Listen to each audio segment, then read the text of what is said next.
State, just be interactive, don't hesitate, जो भी आपने बोलना है, जो भी रीजन है, अपने फादर के बिजनेस में जाना है या जो भी आपको लगता है, जो भी रीजन से आपने ज्वाइन किया, इलेक्ट्रिकल ब्रांच चूज किया, सर फादर ने फोर्स किया वो भी बोल सकते हो, या किसी और ने फोर्स किया वो भी बोल सकते हो, क्या रीजन है इलेक्ट्रिकल ब्रांच का?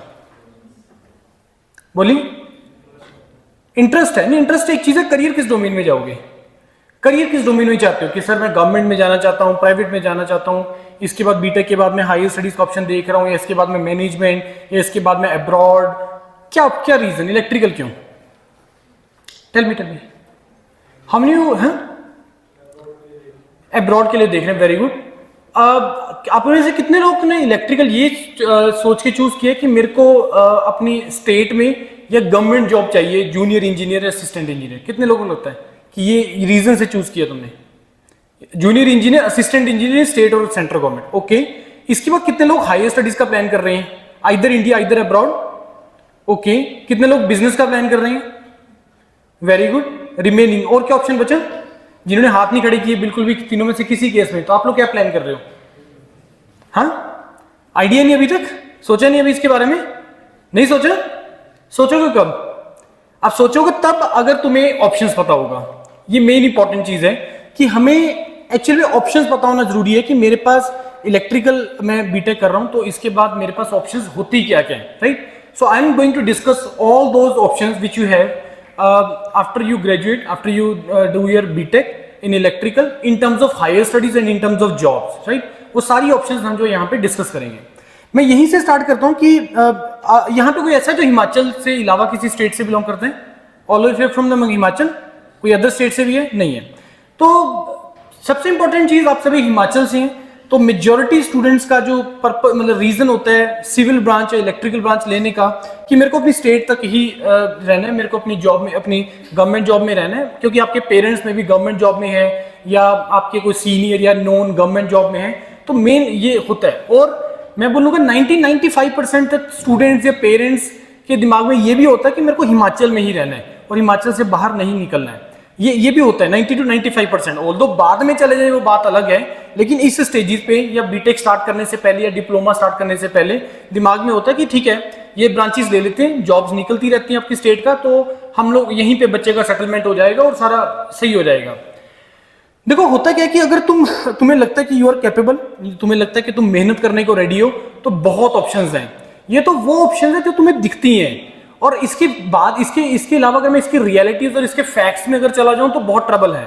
फैक्ट्स की डिस्कस करते हैं। लास्ट टाइम आपकी स्टेट में जूनियर इंजीनियर के इलेक्ट्रिकल में कब रिक्रूटमेंट हुआ था? अब देखो याद भी नहीं है, अब याद भी नहीं है, 5 साल पहले, 5 साल पहले। अच्छा, अगला क्वेश्चन, कब होगा नेक्स्ट? उसके बाद कितनी वैकेंसीज आएंगी पता नहीं। मान लो 200 आ गया, जो कि आएगा नहीं, क्योंकि हिमाचल एक छोटा स्टेट है, पॉपुलेशन कम है, तो अकॉर्डिंगली वैकेंसीज भी उस हिसाब से आएगी। मतलब पॉपुलेशन का डायरेक्ट रिलेशन होता ही है इस चीज के साथ। अब मान लो 200 आ गई, मान लो तुम लोग सारे फाइनल ईयर से हो, 2025 में पास आउट हो रहे हो, और जैसे तुम पास आउट हुए वैकेंसीज आ गई, तो तुम लोग सारे एलिजिबल हो उसको अप्लाई करने के लिए। नाउ किसको जॉब मिल जाएगा किसको नहीं मिलेगा किस पे डिपेंड करेगा? नो डाउट प्रिपरेशन लेवल पे डिपेंड करेगा, कंपटीशन पे डिपेंड करेगा। अब कंपटीशन 2019 के बाद कोई वैकेंसी नहीं आई है जेई का, तो सारे लोग लगे हुए हैं, वेट कर रहे हैं या प्रिपरेशन कर रहे हैं या वेट कर रहे हैं, सारे कंपीट करेंगे उसके लिए। दूसरा, ये अभी तो बीटेक है, diploma holders also eligible for that, मैं जेई की बात कर रहा हूँ, राइट? तो कहने का मतलब ये है, मैं इसमें कुछ ऐसा वरी होने की जरूरत नहीं है। अगर आपका 1 सीट भी आता है तब भी तुम्हें कंपीट करना है, अगर तुम्हें 100 सीट्स आती है तब भी कंपीट करना है। 1 सीट होगा कंपटीशन कम होगा, 100 सीट होगा तो कंपटीशन ज्यादा होगा। ना what about the assistant engineer? Assistant engineer का लास्ट टाइम कब वैकेंसी आया था इलेक्ट्रिकल ब्रांच में? अभी रिसेंटली होके हटा एग्जाम, कब हुआ है? मई में हुआ एग्जाम। कौन से डिपार्टमेंट के लिए हुआ था? हाँ, हिमुडा के लिए हुआ था। कितनी वैकेंसीज थी इलेक्ट्रिकल की? 1। इसके अलावा पिछले 5 साल में हिमाचल गवर्नमेंट में ऐसा नहीं आया कोई भी, राइट? जो भी रीजंस रहे, गवर्नमेंट चेंज हुआ, उससे पहले ये हुआ, उसके बाद इन्होंने HPSSC को पूरा वो कर दिया, नल एंड वॉइड कर दिया, जो भी रीजन है। अब क्या सिचुएशन आपकी स्टेट का है? हर स्टेट के साथ होता है। अगर मैं पंजाब की बात करूं, पंजाब में अब नेक्स्ट वैकेंसीज कब आएगा, किसी के पास क्वेश्चन नहीं है, कितनी वैकेंसीज आएगा, कोई क्वेश्चन नहीं है। नो डाउट इतना जरूर होता है अदर स्टेट्स के अंदर, पंजाब हरियाणा, क्योंकि उसमें पॉपुलेशन ज्यादा है, 3 करोड़ प्लस है। हिमाचल में कितना है, रफली 65-70 लाख के आसपास है। तो 3 crore versus 65-70 lakh, right, vacancies accordingly आएगा। लेकिन पंजाब में ये पता है, हरियाणा में ये पता है, जम्मू कश्मीर में ये पता है, मतलब अदर स्टेट्स में मेजोरिटी बच्चों को ये पता है कि जब भी आए वैकेंसी, चाहे साल बाद आए, चाहे 2 साल बाद आए, 4 साल बाद आए, वैकेंसी आएगा, ह्यूज आएगा, मतलब एक नंबर में आएगा जिसमें मैं इजीली जॉब ले सकता हूं। अब करेगा क्या फिर हिमाचल का स्टूडेंट, अब फिर उसके बाद हिमाचल का स्टूडेंट करेगा क्या। अब मेरे को ना कभी कभी बहुत ज्यादा इस चीज को लेकर दुख भी होता है, क्योंकि we are based in Chandigarh, हम लोग वहाँ पे प्रिपरेशन करवाते हैं एग्जाम्स लाइक गेट और इंजीनियरिंग सर्विसेज और स्टेट जेई का प्रिपरेशन करवाते हैं। मतलब मेरे को बड़ा दुख होता है, बहुत अच्छे अच्छे कॉलेजेस का बच्चा वेट कर रहा है जॉब्स के लिए और साल के साल खराब हुए चले जा रहे हैं, और मतलब उनको बस कोई गाइडलाइंस है ही नहीं है कि करना क्या है। एक ही चीज दिमाग में है कि सर जेई, बस इसके अलावा तीसरी कोई ऑप्शन नहीं है। And JEE could be your state government, could be your central government. Like for central government, your SSC JEE is there, RRB JEE is there, options are there, right? इसके अलावा अगर मैं पब्लिक सेक्टर की बात करूं तो हिमाचल में अगर मेरे को पोस्टिंग लेनी है तो SJVNL है आपका, सतलुज जल विद्युत निगम लिमिटेड। तो ये पब्लिक सेक्टर जो इसका रिक्रूटमेंट अगर होगा वो हिमाचल में आप लोग पोस्टिंग होंगे। लेकिन स्टिल कितना डाइजेस्ट हो जाएगा, आप अपने थोड़ा डाटा निकाल के देखना, जो आपके पास आउट स्टूडेंट्स हुए हैं, जो 24 में हुए, 23 में हुए, 22 में हुए, 21 में हुए, क्या कर रहे हैं, कितने बच्चे सेटल्ड हैं, और सेटल्ड है किस डोमेन में सेटल्ड हैं। ये बहुत इंपॉर्टेंट चीज होती है, क्योंकि वही आप लोगों के लिए रोल मॉडल्स होते हैं। पहले तो ये चीज होती थी, अब दूसरी प्रॉब्लम क्या हो गई है, स्पेशली आफ्टर द कोविड, जब से हम लोग इंस्टाग्राम की दुनिया में आ गए हैं, तो हम लोग क्या कर रहे हैं कि इससे बाहर ही नहीं निकल पा रहे हैं। पहले के टाइम क्या होता था कि हम लोग ये सुनते थे किसी कॉलेजेस के बारे में कि इस कॉलेज का बच्चा ना सिविल सर्विसेज के लिए बहुत जाता है, इस कॉलेज का बच्चा पब्लिक सेक्टर बहुत जाता है, इस कॉलेज का बच्चा हायर स्टडीज की तरफ एस्पिरेंट होता है। वो क्यों होता है, वो इसलिए होता है क्योंकि वहां पे जो सीनियर्स हैं उन्होंने रोल मॉडल्स वो बने हुए हैं, उन्होंने एक ट्रेंड सेट किया हुआ है, उसको फॉलो करते हैं लोग। लेकिन अगर मैं सपोज इस कॉलेज की बात करूं या हिमाचल के किसी अदर स्टेट गवर्नमेंट के कॉलेज की बात करें, जो कि मैं बोलूंगा कि हिमाचल के हिसाब से अच्छे कॉलेजेस है, रिप्यूटेड कॉलेजेस है, and I find this college as, मेरे को लगा है कि बाकी, क्योंकि this is the last college जिसमें मैं सेमिनार कर रहा हूं हिमाचल में गवर्नमेंट के अंदर। बाकी मैंने सारे कॉलेजेस कर लिए हैं, महात्मा गांधी, अटल बिहारी, योर नगरोटा, UIT शिमला, सारे कवर हो गए हैं। लेकिन मैंने यहाँ के स्टूडेंट्स को सिंसियर देखा है। क्यों सिंसियरिटी, मेरे को लगा कि क्यों आई sincerity, because your teachers are very much pro to students, कि वो चाहते हैं कि स्टूडेंट का कुछ बन जाए। अब एक्सेप्शंस आर ऑलवेज देयर, हर किसी का अपना होता है, लेकिन कंपैरेटिवली कल सिविल का था, भरा पड़ा था, हॉल पूरा भरा पड़ा था, उनके HOD मैम, टीचर्स, देवर, डायरेक्टर सर भी कल आए थे। तो ये कंसर्न है कि बच्चे का कुछ बनना चाहिए, इसका करियर बनना चाहिए, क्योंकि जब आपका करियर बनेगा, यहां से करियर बनेगा, इस कॉलेज से बनेगा, तो वो एक ट्रेंड सेट हो जाएगा। बाकी आप लोगों के जूनियर्स जो हैं वो वही ट्रेंड फॉलो करना स्टार्ट कर देंगे। लेकिन अब ट्रेंड क्या फॉलो हो रहा है, मैंने बोला बताओ मेरे को 24, 23, 22, 21 का बच्चा कर क्या रहा है, कोई आंसर नहीं है। रीजन क्योंकि हम लोग इंटरेक्टिव नहीं है उनके साथ, हम लोग टीचर से भी अवॉइड करते हैं। मेरे को कल मैम बता रहे थे, मधु मैम, सीवियर के जो HOD हैं, कि सर पहले क्या होता था, बच्चा आता था डिग्री लेने के लिए आता था, वो मिलके जाता था और डिस्कस करता था कि मैम मैं क्या करूं, कैसे करूं, मैं अब ये कर लिया मैंने, या ये ज्वाइन कर लिया, वो डिस्कस करता था। अब क्या हो रहा है, वो आता भी नहीं है। क्यों नहीं आता, क्योंकि वो कुछ कर ही नहीं रहा है, बताएगा भी क्या, क्योंकि ऑटोमेटिकली सिंपल क्वेश्चन तो पूछेगा, भाई क्या कर रहा है तू आजकल, पूछेगा कोई भी टीचर, जब आप पास आउट हो जाएंगे पूछेगा तो क्या कर रहा है आजकल, उसके पास कुछ है ही नहीं आंसर करने को, तो करें तो क्या करें। अब वो करेंगे भी तब करेंगे ना अगर उनको ऑप्शंस का पता होगा, कि अगर मैं तुम्हें कोई ऐसी ऑप्शन देके जाऊं कि जो शॉर्ट ऑप्शन हो, कि इसके थ्रू करियर बन ही जाएगा, मैं गारंटी देके जाऊंगा कि यस, अगर तुम ये रास्ता फॉलो करोगे तो सो मेनी करियर ऑप्शंस तुम्हारा ओपन हो जाएगा।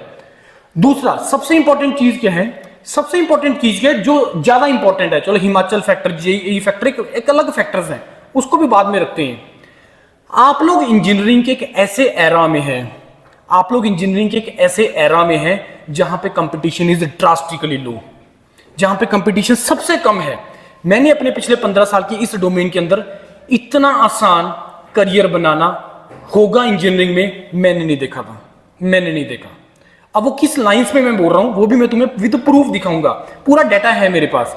एक चीज, वो सारा डाटा या कोई भी चीज मेरे को बताने से पहले एक चीज मैं तुम्हें बोल रहा हूं, जो मैं तुम्हें बोलूंगा ना, तुम्हें मान के चलना है कि जो सर ये बोल रहे हैं ये बिल्कुल A to Z सही है। मेरे को यहाँ पे तुम्हें इंटाइज करके कुछ नहीं लेना देना, मेरे को सिर्फ तुम्हें फैक्ट्स बताने हैं।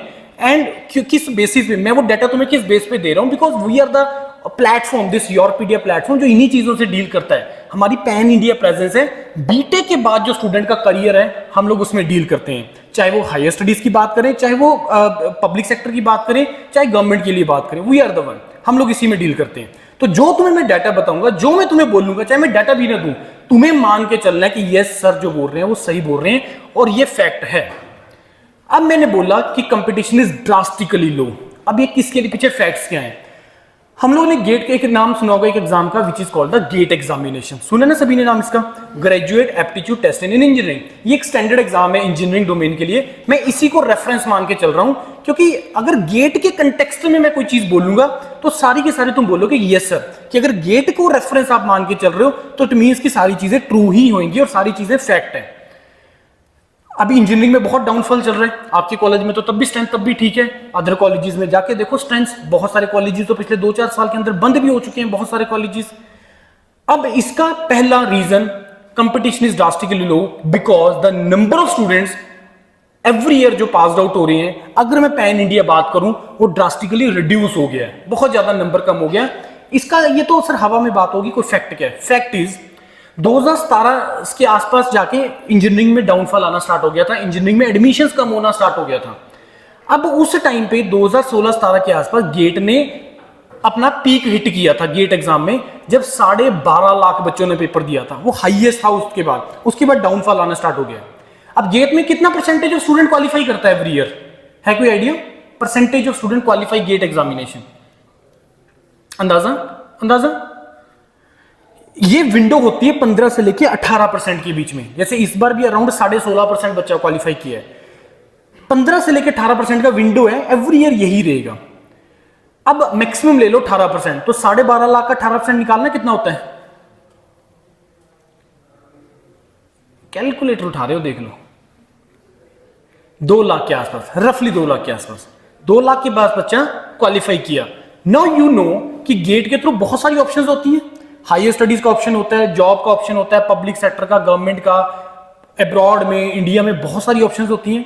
नाउ 2016-17 में जो क्वालिफाई किया स्टूडेंट 2 लाख था, तो 2 लाख बच्चा एलिजिबल था to apply all those options जो गेट के थ्रू होती हैं। क्योंकि गेट के बाद जब गेट के थ्रू जो ऑप्शंस हैं उसमें कहीं भी ये नहीं लिखा होता कि तुम्हारा इतना गेट स्कोर होना चाहिए या ये रैंक होना चाहिए तभी तुम इसमें अप्लाई कर सकते हो, वो कोई कंडीशन नहीं है, तुम अपने हिसाब से अप्लाई कर सकते हो जहां तुम्हारा इंटरेस्ट है या जिस चीज के लिए तुमने गेट का एग्जाम दिया था। अब वो सेकेंडरी फैक्टर आ जाता है कि तुम्हारे क्रेडेंशियल्स क्या हैं, तुम्हें वहां से कॉल आने के चांसेस है या नहीं है, वो एक सेकेंडरी फैक्टर है। Now this year in GATE 2024 कितना बच्चा अपीयर हुआ है किसी को आइडिया? 4.5 लाख, ओनली 4.5 लाख। पिछले साल भी 4.5 पौने 5 लाख के आसपास था। क्वालिफाई कितना? अगेन 15 से 18%, टेक द मैक्सिमम 18%। कितना हुआ? 4.5 लाख का 18% निकालो, कितना हुआ? 18 दूनी 36 दूना 72 और 9 81, रफली 80,000 बच्चा, राइट? 80,000 बच्चा क्या हुआ? क्वालिफाई किया। Now 80,000 students are eligible to apply all those options जो गेट के थ्रू होती हैं, राइट? नाउ 80,000 में, अब आप लोगों को पता है ना, 3rd ईयर में गेट का एग्जाम दे सकते हो, पता है ना आपको? बहुत सारा बच्चा ऐसा है जिसने 3rd ईयर में गेट क्वालिफाई किया है जो कहीं एलिजिबल नहीं है अप्लाई करने के लिए, तो 10,000 कम से कम 10,000 इसमें से निकाल दो, कितना बच गया? 70,000। अब 70,000 में आपको पता है आप 2 गेट पेपर दे सकते हो, पता है 2 गेट पेपर दे सकते हो, हाँ या ना? ये 2 गेट पेपर दे सकते हो, और इसमें 70,000 में बहुत सारा बच्चा ऐसा है जो 2 गेट क्वालिफाई करके बैठा है। कितना बच गया? 60,000। Now the most important thing, इस बार आईआईसी बेंगलोर ने एग्जाम कंडक्ट करवाया था गेट का 2024 में, तो उसके बाद उन्होंने एक बहुत अच्छा एक स्टूडेंट्स का रिपोर्ट, स्टैटिस्टिकल एनालिसिस, एक रिपोर्ट रिलीज किया पीडीएफ। मेरे को नहीं पता आप लोगों ने उसमें देखा कि नहीं देखा, मैं अभी ओपन करके दिखाता हूं। ओनली 5%, मेरे को लग रहा है इलेक्ट्रिकल केस में तो वो 4% होगा शायद, जितना स्टूडेंट क्वालिफाई हुआ उसका ओनली 5% बच्चा ऐसा है जिसके मार्क्स 60 के अबव हैं, only 5% students, and 60% students are there जिसके मार्क्स 35 से कम है। मैं अभी खोल रहा हूं पीडीएफ को, जिसके मार्क्स 35 से कम है, 60% बच्चे हैं। तो अब निकाल रहा हूं, मेरे पास सेफ विंडो क्या बच गया? सेफ विंडो 35 to 60 का। और मैं जनरल कैटेगरी की बात कर रहा हूं, सेफ विंडो की। दिस ईयर पीपल टारगेट करते हैं, गेट का एग्जाम जो देते हैं 40-50% स्टूडेंट्स पब्लिक सेक्टर टारगेट करते हैं कि मेरे को पीएसयू जाना है। आईओसीएल महारत्ना पब्लिक सेक्टर है। This year student got call at general category electrical branch 35 marks, जो किसी टाइम पे 70-75 प्लस नंबर पे कॉल आता था आईयूसीएल से इलेक्ट्रिकल ब्रांच में। इस बार कितने नंबर पे कॉल आया? 35 नंबर पे। रीजन स्टूडेंट्स ही नहीं है। अब चैलेंज इसके यहां तक नहीं है कि कॉल आ गया और डन, यहां तक चैलेंज खत्म नहीं होता है, चैलेंज इसके बाद स्टार्ट होता है। क्योंकि मैंने तुम्हें बोल रहा हूं कि भाई तुम लोग 40 नंबर ले आओ गेट में, तुम्हें कोई ना कोई पीएसयू से या आईटी में तुम्हारा हो जाएगा या कॉल आ जाएगा। अब चैलेंज यहां पे स्टार्ट होता है, क्योंकि पब्लिक सेक्टर में नेक्स्ट चीज क्या होती है? कॉल आने के बाद इंटरव्यू, और बहुत जगह में ग्रुप डिस्कशन भी होती है, ग्रुप टास्क भी होती है। आईओसीएल में जीडी जीटी इंटरव्यू। अब प्रॉब्लम क्या हो रही है आज के टाइम पे? नंबर तो ले आओगे, पढ़ के ले आओगे, लिख के प्रैक्टिस करके ले आओगे, but when we talk about communication, हम जब बात करने के ऊपर आते हैं, कम्युनिकेट करने पे ऊपर आते हैं, तो वहां पे हमें ट्रबल स्टार्ट हो जाता है। वहां पे ट्रबल स्टार्ट हो जाते हैं, हमसे बोलना नहीं जाता। ये फैक्ट है, हमसे बोला नहीं जाता। अगर मैं तुम्हें कुछ लिखने को बोलूं तुम लिख लोगे, लेकिन अगर मैं बात करूं उसको बोलने का ना, तुम्हें दिक्कत आएगी वो, क्योंकि तुम लोग प्रैक्टिस ही नहीं कर रहे हो आजकल। ट्रबल क्या हो रही है? मेरे पास टाइम है, मैं क्या कर रहा हूं? फोन यूज कर रहा हूं। पहले के टाइम पे क्या होता था? किसी के पास टाइम होता था, अपने फ्रेंड को कॉल करता था, आजा भी घूमने चलते हैं, कहीं कुछ खाने पीने चलते हैं। कम्युनिकेट होता था, आपस में कम्युनिकेट करते थे, कुछ डिस्कशंस होती थी, जिसके पास जा रहे हो वहां पे डिस्कशंस होती थी, तुम्हें लर्निंग होता था उससे बहुत ज्यादा, और तुम्हारी हेजिटेशन खुलती थी। यहां पे फंस जा रहे हैं बच्चे। कॉल तो आ जाएगा नंबर लेके, लेकिन जब बात आती है कम्युनिकेशन की, बात में फंस जाते हैं। तो पहला trouble, number of students are very less.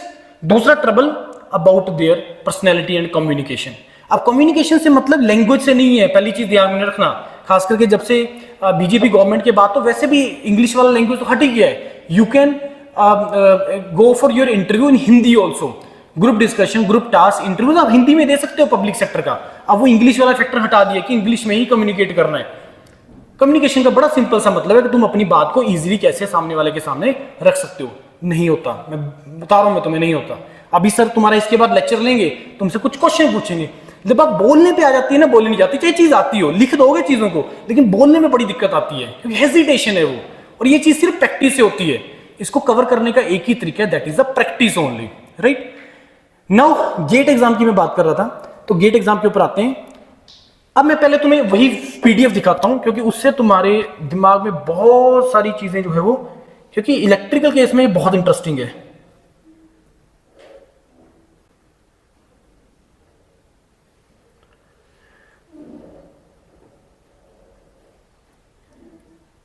ये पूरी पीडीएफ आप गूगल करोगे, गेट 2024 आईआईसी बेंगलोर, उसमें डाउनलोड्स में जाके मिल जाएगा। क्या लिखा वो ऊपर देखना, paper wise, category wise, range of marks out of 100 of qualified student, कि जो स्टूडेंट क्वालिफाई किए उसके मार्क्स दिए out of 100, branch wise, category wise. Electrical का गेट का कोड क्या होता है? Double E. चलो इलेक्ट्रिकल ओपन करते हैं।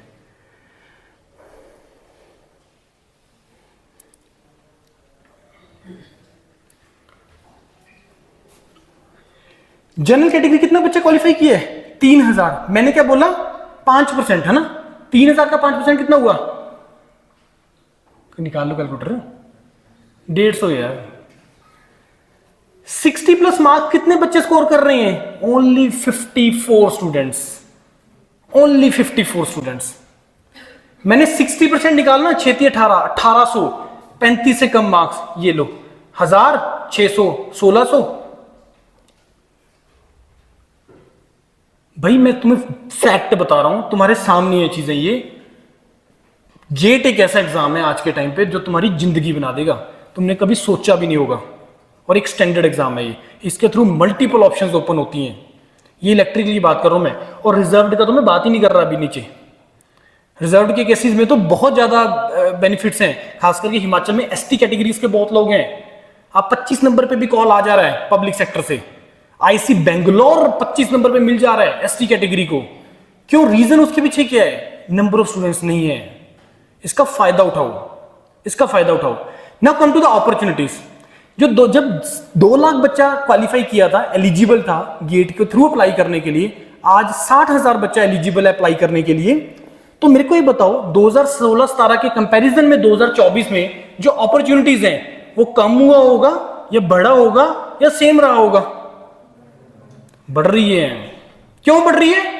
पॉपुलेशन बढ़ रही है, पॉपुलेशन बढ़ रही है, नीड्स बढ़ रही है, हमें सड़कें अच्छी चाहिए, 4 लेन बन गया। हम चाहेंगे कि वो जो कांगड़ा वाला रोड है वो भी 4 लेन हो जाए, शिमला वाला रोड 4 लेन हो गया, हमीरपुर वाला ये अपना मनाली वाला 4 लेन हो गया, हम चाहेंगे कांगड़ा वाला भी हो जाए 4 लेन। काम स्टार्ट हो गया उसके ऊपर भी। कैसे होगा ये? लोगों के बिना तो होगा नहीं, क्योंकि ये तो न्यू प्रोजेक्ट्स हैं, ऐसा तो है नहीं कि वो ऑन गोइंग प्रोजेक्ट्स हैं। समझ में आ रही कि नहीं आ रही बात? तो ये जो तुम्हारे लिए मैंने तुम्हें ये फैक्ट बताया ना, इसका फायदा उठा लो, इसका फायदा उठा लो। Now come to the back to the presentation, जिसमें हम लोग बात करेंगे। अब ये जितना भी मैं तुम्हें ऑप्शंस बताऊंगा ना, मैं आज जितनी मैं तुम्हें ऑप्शंस बताऊंगा वो सारी ऑप्शंस होंगे जो बेस्ट ऑप्शंस हैं। इसके अलावा सोचना भी मत। मैं अगर बात कर रहा हूं higher studies, always think about the top organisations. अगर मैं जॉब की बात करूंगा तो कम से कम 3 डोमेन्स में आप लोग जॉब कर सकते हो। क्या क्या? प्राइवेट में, गवर्नमेंट में, तीसरा क्या है? प्राइवेट, गवर्नमेंट, तीसरा public sector. Private, government, public sector. Business एक अलग डोमेन है टोटली, मैं जॉब की बात कर रहा हूं, राइट? प्राइवेट में एंट्री करनी है, तुम्हें गेट के थ्रू बेनिफिट मिलेगा। कहां, कैसे मिलेगा? कोई प्राइवेट कंपनी है जो गेट के थ्रू रिक्रूटमेंट करती है? नहीं। लेकिन अगर तुम किसी भी कंपनी के जो बहुत अच्छा पैकेज दे रही है, तुम्हें बाकियों से अगर अलग होना है और तुम्हें एक एडिशनल बेनिफिट मिले, वो ये देगा गेट एग्जाम। अगर तुमने गेट क्वालिफाई किया और तुमने अपने रिज्यूमे पे लिखा हुआ है sir I am GATE qualified, वो तुम्हें बेनिफिट देगा, वो तुम्हें बेनिफिट देगा। क्योंकि गेट क्वालिफाई करने का मतलब पता है क्या है? लेमैन लैंग्वेज में, लेमैन लैंग्वेज में गेट क्वालिफाई करने का मतलब यही है कि तुम्हें तुम्हारी इंजीनियरिंग की समझ है, तुम्हें तुम्हारे सब्जेक्ट्स की समझ है। क्योंकि 8 सीजीपीए, 8.5 सीजीपीए या 6 सीजीपीए आपकी क्रेडिबिलिटी या आपकी नॉलेज को नहीं रिफ्लेक्ट करता है। क्योंकि जो बीटेक के बाद तुम्हें जो डिग्री मिलेगा ना, ये तो जस्ट एक एलिजिबिलिटी क्राइटेरिया। अभी तुम लोगों ने अभी एक एलिजिबल हुए हो, इसके बाद बेस्ट करियर ऑप्शंस को ओपन करने के लिए। यहां तक जो भी हुआ, नहीं हुआ, अच्छा हुआ, बुरा हुआ, कोई मैटर नहीं करेगा। अगर तुमने इसके बाद वाले अगले 2-4 साल बहुत अच्छे तरीके से स्ट्रगल कर लिया, अगर स्ट्रगल कर लिया अगले 2-4 साल बीटेक के बाद, अगर सेकंड ईयर में हो तो यहां से 2-4 साल लगा लो, थर्ड ईयर है तो अभी से लगा लो, फाइनल ईयर तो अभी से लगा लो। अगर तुमने 2-4 साल स्ट्रगल से लगा लिए, तुम्हारी जिंदगी बन जाएगी उसके बाद। और तुम्हारे पास 2-4 साल का ही टाइम है, क्योंकि उसके बाद कंपटीशन फिर से बढ़ रहा है। अभी हम लोग कॉलेजेस में विजिट कर रहे हैं तो फर्स्ट ईयर में दोबारा से एडमिशन रिवाइव होने लगी है, एडमिशन इंटेक बढ़ने लग गया कॉलेजेस में। और स्टूडेंट को रियलाइज होना स्टार्ट हो गया है कि ठीक है, इंजीनियरिंग के थ्रू बहुत अच्छा करियर बनाया जा सकता है। मैकेनिकल, पब्लिक सेक्टर के अंदर सबसे बड़ा जो परसेंटेज ऑफ जो स्टूडेंट्स का नीड होता है वो मैकेनिकल ब्रांच है। मैं एग्जांपल ले रहा हूं, 1000 बच्चे के पीछे अगर 1000 सीट पब्लिक सेक्टर में आ रही है तो उसमें सबसे बड़ा जो कंट्रीब्यूशन है वो मैकेनिकल की है। नंबर ऑफ सीट्स रफली 400 से 450 मैकेनिकल का है। उसके बाद रफली 150 से 200 इलेक्ट्रिकल का है। उसके बाद सिविल का अराउंड 120-150 के आसपास है, कंप्यूटर साइंस का अराउंड 100 के आसपास है, इलेक्ट्रॉनिक्स का अराउंड 150 के आसपास है। तो इस तरीके से 1000 में से, और मैकेनिकल का स्टूडेंट ही नहीं है। हम लोग ज्यूरी गए महात्मा गांधी कॉलेज में, थर्ड ईयर में 2 बच्चे थे मैकेनिकल के, ओनली 2 स्टूडेंट्स। तो मैं वही बार बार बात बोलूंगा कि इंजीनियरिंग के थ्रू आज के एरा में career banana is very very easy. क्योंकि एक चीज तो आपको भी पता है कि अगर मेरे को कोई बेस्ट चीज चाहिए, मेरे को गवर्नमेंट जॉब चाहिए, मेरे को पब्लिक सेक्टर चाहिए, मेरे को प्राइवेट में कम से कम 10 लाख प्लस का पैकेज चाहिए, मेरे को आईआईटी चाहिए, मेरे को ट्रिपल आईटी चाहिए, मेरे को वर्ल्ड की टॉप यूनिवर्सिटी चाहिए, उसके लिए मेरे को कंपीट करना पड़ेगा, उसके लिए मेरे को एग्जाम्स देने पड़ेंगे, इंटरव्यूज देने पड़ेंगे। क्योंकि कोई भी अच्छी चीज आसानी से नहीं मिलती है, कोई भी अच्छी चीज लाइफ में आसानी से नहीं मिलेगी। और जिंदगी में जो चीज आसानी से मिलेगी, ना तुम उसका वैल्यू करोगे, ना तुम उस चीज को एंजॉय कर पाओगे। और जो भी चीज तुम्हें मिलेगी मेहनत से, और अच्छी बात यह है कि मेहनत का कोई ऑल्टरनेट ही नहीं है, कोई ऑल्टरनेट नहीं है मेहनत का। अगर कोई चीज मेहनत से मिलनी है वो मेहनत से ही मिलेगी, और कोई तरीका नहीं उसको लेने का। अगर कोई तरीका हो मेरे को बता देना, मैं बता दूंगा पूरे इंडिया को, पूरे इस प्लेटफॉर्म पे खड़ा होकर मैं बोल दूंगा कि ये तरीका है, मेहनत करने की जरूरत नहीं है, ये कर लो तुम्हें पीएसयू मिल जाएगा, ये कर लो तुम्हें आईआईटी चले जाओगे, ये कर लो तुम चले जाओगे। जैसे एग्जांपल के तौर पे कुछ आईआईटीज ने विदाउट गेट एडमिशन लेना भी स्टार्ट कर दी है। 2 एक आईआईटीज है, आईआईटी हैदराबाद है, आईआईटी जोधपुर है। पिछले साल आईआईटी मंडी ने भी किया था। अब मेरे को कॉल आते हैं स्टूडेंट्स के, student in fact not the students के पेरेंट्स के, sir I want to get admission into the IIT but I don't have the GATE score, is it possible? मैं उसको बोलता हूं yes possibility is there, but अगर ये इतना आसान होता आईआईटी में एंटर करना without GATE, why everybody will write GATE exam? क्यों लिखेगा कोई? फिर लिखनी बंद कर देंगे, इसकी वैल्यू खत्म हो जाएगी। अब तो और भी बहुत सारे पब्लिक सेक्टर, अब तो गवर्नमेंट डिपार्टमेंट भी, बहुत सारे ऐसे गवर्नमेंट डिपार्टमेंट जो गेट के थ्रू रिक्रूटमेंट करना स्टार्ट कर दिए जिन्होंने, मैं बहुत सारों के नाम बताऊंगा तुम्हें मैं, like intelligence bureau, cabinet secretariat, आपका नेशनल हाईवे अथॉरिटी के अंदर भी एक डिपार्टमेंट है, परसों ही आया उसका नोटिफिकेशन। तो ऐसे बहुत सारे डिपार्टमेंट्स हैं। उत्तर प्रदेश में आपका 3 डिपार्टमेंट, एक इलेक्ट्रिसिटी डिपार्टमेंट यूपीपीसीएल, एक शायद ब्रिजेस से रिलेटेड है, एक और डिपार्टमेंट, 3 ने डिक्लेयर किया हम गेट के थ्रू रिक्रूटमेंट करेंगे असिस्टेंट इंजीनियर का। पंजाब में इलेक्ट्रिसिटी डिपार्टमेंट में होता ही गेट के थ्रू रिक्रूटमेंट है पीएसपीसीएल के अंदर। हरियाणा में होता था लेकिन वो भी पिछले 2 साल से नहीं हो रहा है, मैं भी वैकेंसी नहीं हूं। मध्य प्रदेश में बहुत सारे डिपार्टमेंट्स ऐसे हैं जो असिस्टेंट इंजीनियर का रिक्रूटमेंट गेट के थ्रू करते हैं। उड़ीसा में बहुत सारे करते हैं। उसके बाद आपका आंध्र प्रदेश में बहुत सारे जो स्टेट डिपार्टमेंट्स हैं गेट के थ्रू रिक्रूटमेंट करते हैं। भाई इसका इंपॉर्टेंस बहुत ज्यादा है, इसका इंपॉर्टेंस इतना ज्यादा है। आपको पता है कोविड के टाइम पे सब कुछ बंद था, सारे एग्जाम्स कैंसिल हो रहे थे, पोस्टपोन हो रहे थे, याद है ना वो टाइम? लेकिन ये एग्जाम नहीं हुआ। फरवरी 2021 जब सेकेंड वेव आया था, इस एग्जाम का इतना ज्यादा इंपॉर्टेंस है, इसके कंट्री के इकोनॉमिक साइकिल के साथ इतना बड़ा कंट्रीब्यूशन है, क्योंकि इसके मास्टर्स के एडमिशन का साइकिल डिस्टर्ब होता, पब्लिक सेक्टर के एडमिशन का साइकिल डिस्टर्ब होता है इसके साथ। अब मास्टर्स के एडमिशन का अगर साइकिल डिस्टर्ब होगा, उसमें मास्टर्स की जो एडमिशन होती है उसमें प्रोजेक्ट्स होते हैं प्रोफेसर्स के पास, उनके पास बच्चे ही नहीं होंगे उस प्रोजेक्ट को सोल्यूशन सॉल्व करने के लिए, उनकी प्रॉब्लम के साथ उनके साथ हेल्प करने के लिए। तो ये कैसे होगा? बात आ रही कि नहीं आ रही समझ में? तो इट मींस कि this exam is of so much importance कि कोविड के टाइम पे भी चिल्लाए बहुत लोग, बहुत सारे XYZ प्लेटफॉर्म थे जिन्होंने बोला कि हम ये कोविड क्या चल रहा है, आप जिंदगी से खेल रहे हो, ये कर रहे हो, वो कर रहे हो, इसको पोस्टपोन करो। लेकिन ये पोस्टपोन नहीं हुआ। इतना ज्यादा इंपॉर्टेंस है इस गेट एग्जाम का, तो इस चीज को आप भी अपने दिमाग में लगा लो। Now where is the trouble? Trouble 2 जगह पे है जब हम गेट एग्जाम का नाम सुनते हैं। क्या ट्रबल है? पहला, सर बहुत डिफिकल्ट है ना? है ना? कितने लोगों को लगता है गेट एग्जाम डिफिकल्ट है? ईमानदारी से हाथ खड़ा करो, जल्दी करो, जल्दी फटाफट। वेरी गुड, हाथ खड़े रखना। मेरा अगला क्वेश्चन है, आप में से कितने लोगों ने प्रीवियस ईयर क्वेश्चन करके देखे हैं गेट के? क्यों डिफिकल्ट? तुम्हें कैसे पता लगा डिफिकल्ट है? अब सारे नीचे हो गए हाथ, एक भी हाथ नहीं, शायद उस एक लड़की का हाथ खड़ा था। तो क्यों मान लिया तुमने गेट एग्जाम डिफिकल्ट है? मेरे को कोई आंसर कर सकता है इसका? कर सकता है आंसर? तो कैसे मान लिया तुमने एक डिफिकल्ट है? एक्चुअली प्रॉब्लम क्या है कि हम लोग ना जिस चीज के लिए हमने प्रिपेयर करना है हम उसकी रिक्वायरमेंट को नहीं समझते हैं। देखो, power system, power electronics, network, control जो तुम्हारे कॉलेज के सब्जेक्ट्स हैं, जब तुम उसको कॉलेज के एग्जाम के लिए पढ़ रहे हो उसके रिक्वायरमेंट इज डिफरेंट। लेकिन जब आप उसको गेट एग्जाम के लिए पढ़ रहे हो, इंजीनियरिंग सर्विसेज के लिए कर रहे हो, SSC JEE के लिए कर रहे हो, HPPSC के AE एग्जाम के लिए कर रहे हो, हर एग्जाम की requirement is different, syllabus will be same, syllabus will be same, requirement is different. GATE में कितने क्वेश्चन होते हैं? 65। Out of 65 more than 55 questions will be numericals.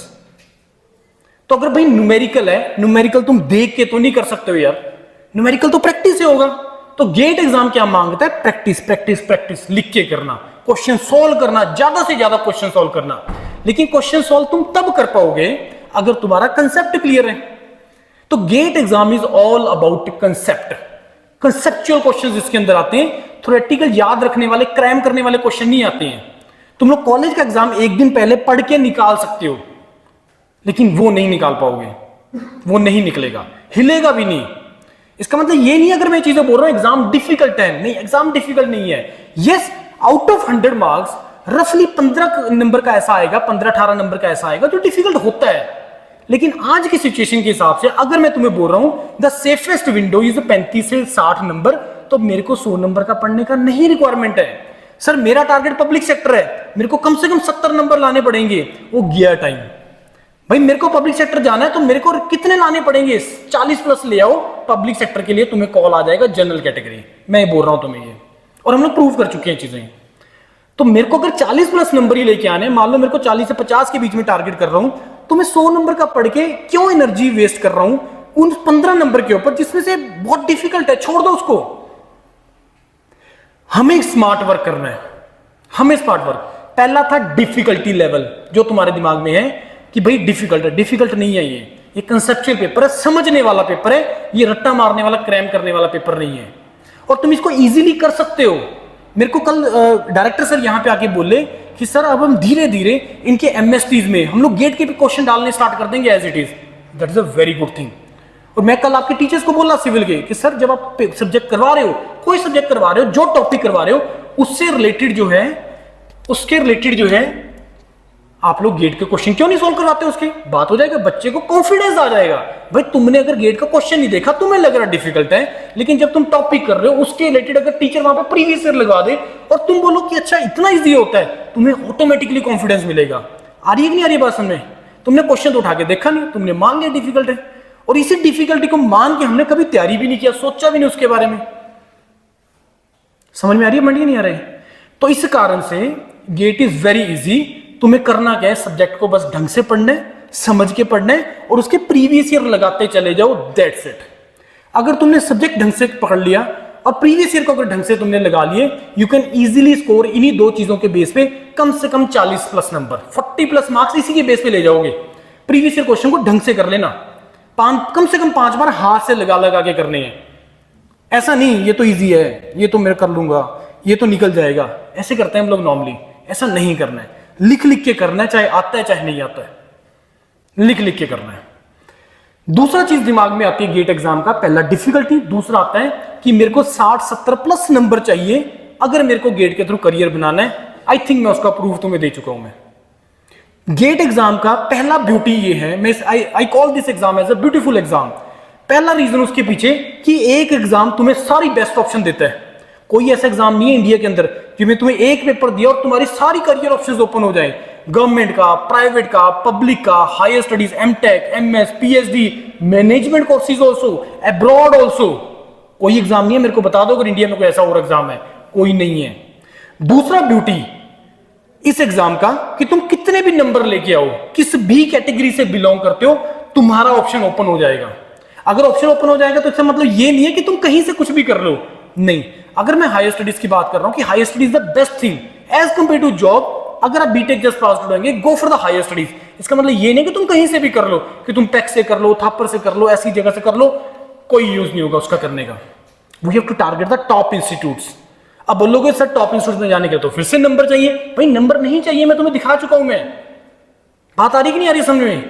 तो अगर तुम प्लान करके चलोगे कि कौन सा ऐसा 20 नंबर का पार्ट मेरे को नहीं पढ़ना है, मेरे को 80 नंबर का पढ़ना है, जिसमें से मेरे को 50 नंबर लेके आनी है, दैट्स इट, बस।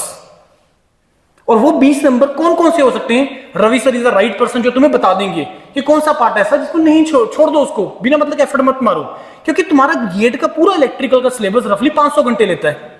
अब उस 500 घंटे में जो 20 नंबर है वो कम से कम 150 प्लस घंटे ले जाएगा 20 नंबर लाने के लिए। तो 20 नंबर तुम छोड़ देते हो तो 150 घंटे तुम्हारे सेव होते हैं।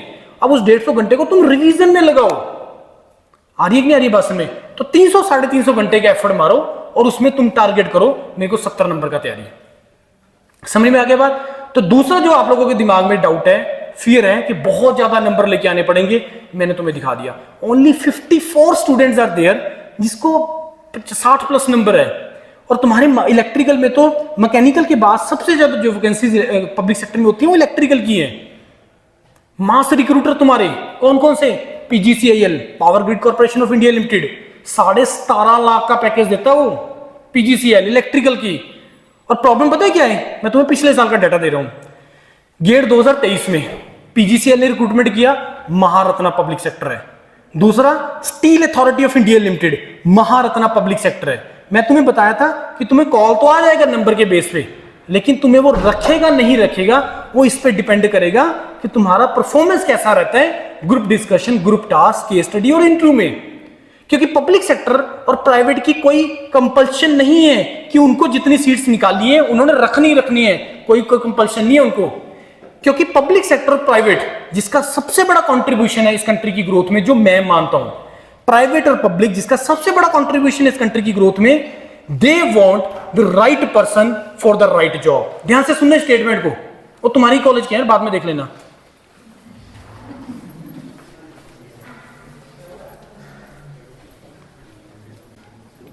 पब्लिक और प्राइवेट क्यों अच्छा कर पा रहे हैं? Because there want right person for right job. अगर उनको मार्केटिंग के लिए पर्सन चाहिए तो वो ये चेक करेंगे कि इसमें मार्केटिंग स्किल है या नहीं है। अगर उनको कोई R&D डिपार्टमेंट के लिए कोई टीचर चाहिए तो वो देखेगा इसमें टीचिंग स्किल है या नहीं है। Knowledge is one part, knowledge is one part, वो तो प्री रिक्विजिट है कि वो तो होना ही चाहिए, उसके बिना तो सिस्टम ही नहीं चलेगा, उसके बिना तो तुम क्वालिफाई शॉर्टलिस्ट ही नहीं होगे। आ रही कि नहीं आ रही समझ में? नॉलेज चेक कैसे हो रही है? तुम्हारा रिटर्न के बेस पे। पर्सनैलिटी और कम्युनिकेशन कैसे चेक हो रहा? तुम्हारा GD GT और इंटरव्यू के बेस पे। एंड GD GT इंटरव्यू घबराने की कोई बात नहीं है, it's all about practice, it's all about practice. Sir group discussion, मेरे को इंग्लिश नहीं आती, वो मैंने तुम्हें बता दिया, you can go with the Hindi. Sir group discussion, मैंने तो आज तक इंस्टाग्राम से अलावा कोई और चीज खोली ही नहीं है, कोई करंट अफेयर नहीं देखा, कोई क्या चल रहा है दुनियादारी के अंदर, मेरे को कुछ नहीं पता। Still you can crack GD। वो प्रोसीजर्स हैं, वो प्रोसीजर्स हैं, ये प्रैक्टिस से हो जाता है। And we are the largest organization in India, online platform Yourpedia, जहां पे हम स्टूडेंट्स को पब्लिक सेक्टर और गवर्नमेंट के लिए प्रिपेयर करते हैं for GD GT and interview. इतना कॉन्फिडेंस से मैं तभी बोल पा रहा हूं, इट्स ऑल अबाउट प्रैक्टिस, नहीं पढ़ने की रिक्वायरमेंट कोई करंट अफेयर की। बात आ रही कि नहीं आ रही समझ में? तो जो दूसरा फियर है, प्लान करना है, स्ट्रेटेजी बनाना है, क्या पढ़ना है क्या छोड़ना है, और क्या छोड़ना है वो बहुत इंपॉर्टेंट होता है।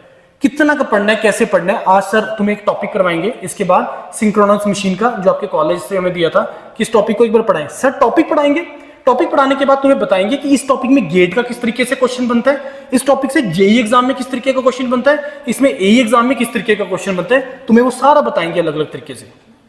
आगे की बात सुने, तो गेट वाला फियर दिमाग से टोटली निकाल दो। इस बार किसी ने अप्लाई किया गेट के लिए? Very good very good very good, ये तो बहुत अच्छी बात है। थर्ड ईयर में सभी, अब तुम्हें मैं एडवांटेज बताऊंगा गेट को क्वालिफाई करने का थर्ड ईयर के अंदर। जबकि मैंने तुम्हें बोला कि गेट को थर्ड ईयर को एज इट इज यूज नहीं कर सकते हो, मैं तुम्हें एडवांटेज बताऊंगा मैं। Right, now come to the next. GATE exam का एग्जाम पैटर्न क्या है? एग्जाम पैटर्न 65 क्वेश्चंस, 100 मार्क्स, एक 3 घंटे का एग्जाम होता है, 180 मिनट का एग्जाम है। आई थिंक ये सभी को पता है। कितना टाइम दे रहे हैं क्वेश्चन के पीछे? ऑन एन एवरेज 3 मिनट का। ठीक है जी, डिफिकल्ट नहीं है। क्यों टाइम ज्यादा दे रहा है? क्योंकि न्यूमेरिकल्स हैं, सॉल्व करने में टाइम लगता है, कैलकुलेशन में टाइम लगता है, इसलिए वो 3 मिनट दे रहा है। इसके अलावा जितने भी सारे एग्जाम्स हैं इंडिया के अंदर, जितने भी एग्जाम जो पब्लिक सेक्टर विदाउट गेट लेते हैं, AE का एग्जाम, JEE का exam, SSC JEE, RB JEE, कोई भी और दुनिया भर का एग्जाम जो इंडिया में हो रहा है एक्सेप्ट गेट एग्जाम, उसमें सभी में जो एग्जाम का जो स्कीम है वो एक क्वेश्चन के पीछे 1 मिनट या लेस देन 1 मिनट का टाइम दे रही है। क्यों? अब वहां पे जो क्वेश्चन आएंगे वो थ्योरेटिकल आएंगे, याद रखने वाले क्वेश्चन। इस केस में कौन सी वैल्यू होती है? टिक। इस केस में कौन सा फॉर्मूला होता है? टिक। लेकिन इसमें ऐसा क्वेश्चन नहीं आता है, वो याद रखने वाले हैं। उससे 60-70% जो क्वेश्चन है वो थ्योरेटिकल आते हैं, याद रखने वाले, जो तुम गेट में बिल्कुल भी नहीं पकड़ते हो। एक बार पढ़ते जरूर हो लेकिन न्यूमेरिकल के लिए उसका कोई यूज नहीं है। आगे की बात समझ में? अब इसमें एक नंबर का भी ऐसा पार्ट नहीं है, आउट ऑफ 100 मार्क्स एक नंबर का भी ऐसा पार्ट नहीं है जो तुमने अभी तक पढ़ा ना हो या at the end of BTech नहीं पढ़ोगे। इसमें 3 चीजें हैं। 70 नंबर का तुम्हारा आएगा टेक्निकल, 15 नंबर का आएगा तुम्हारा एप्टीट्यूड, और 15 नंबर का आएगा तुम्हारा इंजीनियरिंग मैथमेटिक्स। 70 नंबर का टेक्निकल क्या है? जो तुम्हारा सारा तुम इंजीनियरिंग में अपने सब्जेक्ट्स पढ़ते हो, आपके network, control, digital, signal, analog, power system, machine, power electronics, measurement, ये सिलेबस है तुम्हारा टेक्निकल का। राइट, उसके बाद इंजीनियरिंग मैथमेटिक्स तुम लोग पढ़ते हो, मैथमेटिक्स पढ़ते हो, M1 M2 M3 पढ़ते हो तुम कॉलेज के अंदर। राइट, वही है सारा। 15 नंबर का आएगा, और 15 नंबर का आएगा तुम्हारा जनरल एप्टीट्यूड। जनरल एप्टीट्यूड क्या है? Quantitative aptitude, reasoning and English. ये तुम 10th तक पढ़ के आए हो। क्या चीज है इसके अंदर? LCM, SCF, profit loss, aegis, number system, number series, ये पढ़ के आए हो ना सारी तुम लोग, वही है चीजें। तो इसमें कोई भी एक भी चीज ऐसी नहीं है जो तुम लोगों ने अभी तक ना पढ़ी हो। राइट, इसमें 3 टाइप ऑफ क्वेश्चंस आते हैं। 3 टाइप ऑफ क्वेश्चंस कौन से आते हैं? पहला है मल्टीपल चॉइस क्वेश्चन। एक क्वेश्चन होगा, 4 ऑप्शंस होगा, एक करेक्ट होगा। दूसरा आएगा मल्टीपल सिलेक्शन क्वेश्चन, जिसमें एक से ज्यादा आंसर ठीक होता है। तीसरा numerical answer type, NAT, filling the blank, कि जहां पे तुम्हें आंसर पुट करना है कैलकुलेशन करके, ठीक है जी। तो नेट 3 टाइप, और आई थिंक जो फिलिंग द ब्लैंक क्वेश्चन है नेट में, उसमें नेगेटिव मार्किंग नहीं होगा। बाकियों में एक के पीछे आपका 1 मार्क क्वेश्चन का 0.66 और सॉरी हाँ 0.33 और आपका 2 मार्क्स के लिए 0.67 का नेगेटिव होता है। उसके बाद यहां पे बहुत इंपॉर्टेंट पॉइंट है, क्योंकि सेकंड ईयर से भी बच्चा है, यहां पे थर्ड ईयर से भी है। तो गेट जब आप third year and student can right get in third year and final year onwards, ये पता नहीं कहां चला गया, ऑनवर्ड्स। गेट एग्जाम देने का कोई एज लिमिट नहीं होता, कोई नंबर ऑफ अटेम्प्ट का लिमिट नहीं होता। रीजन कोई बता सकता है मेरे को इसका, क्यों नहीं होता?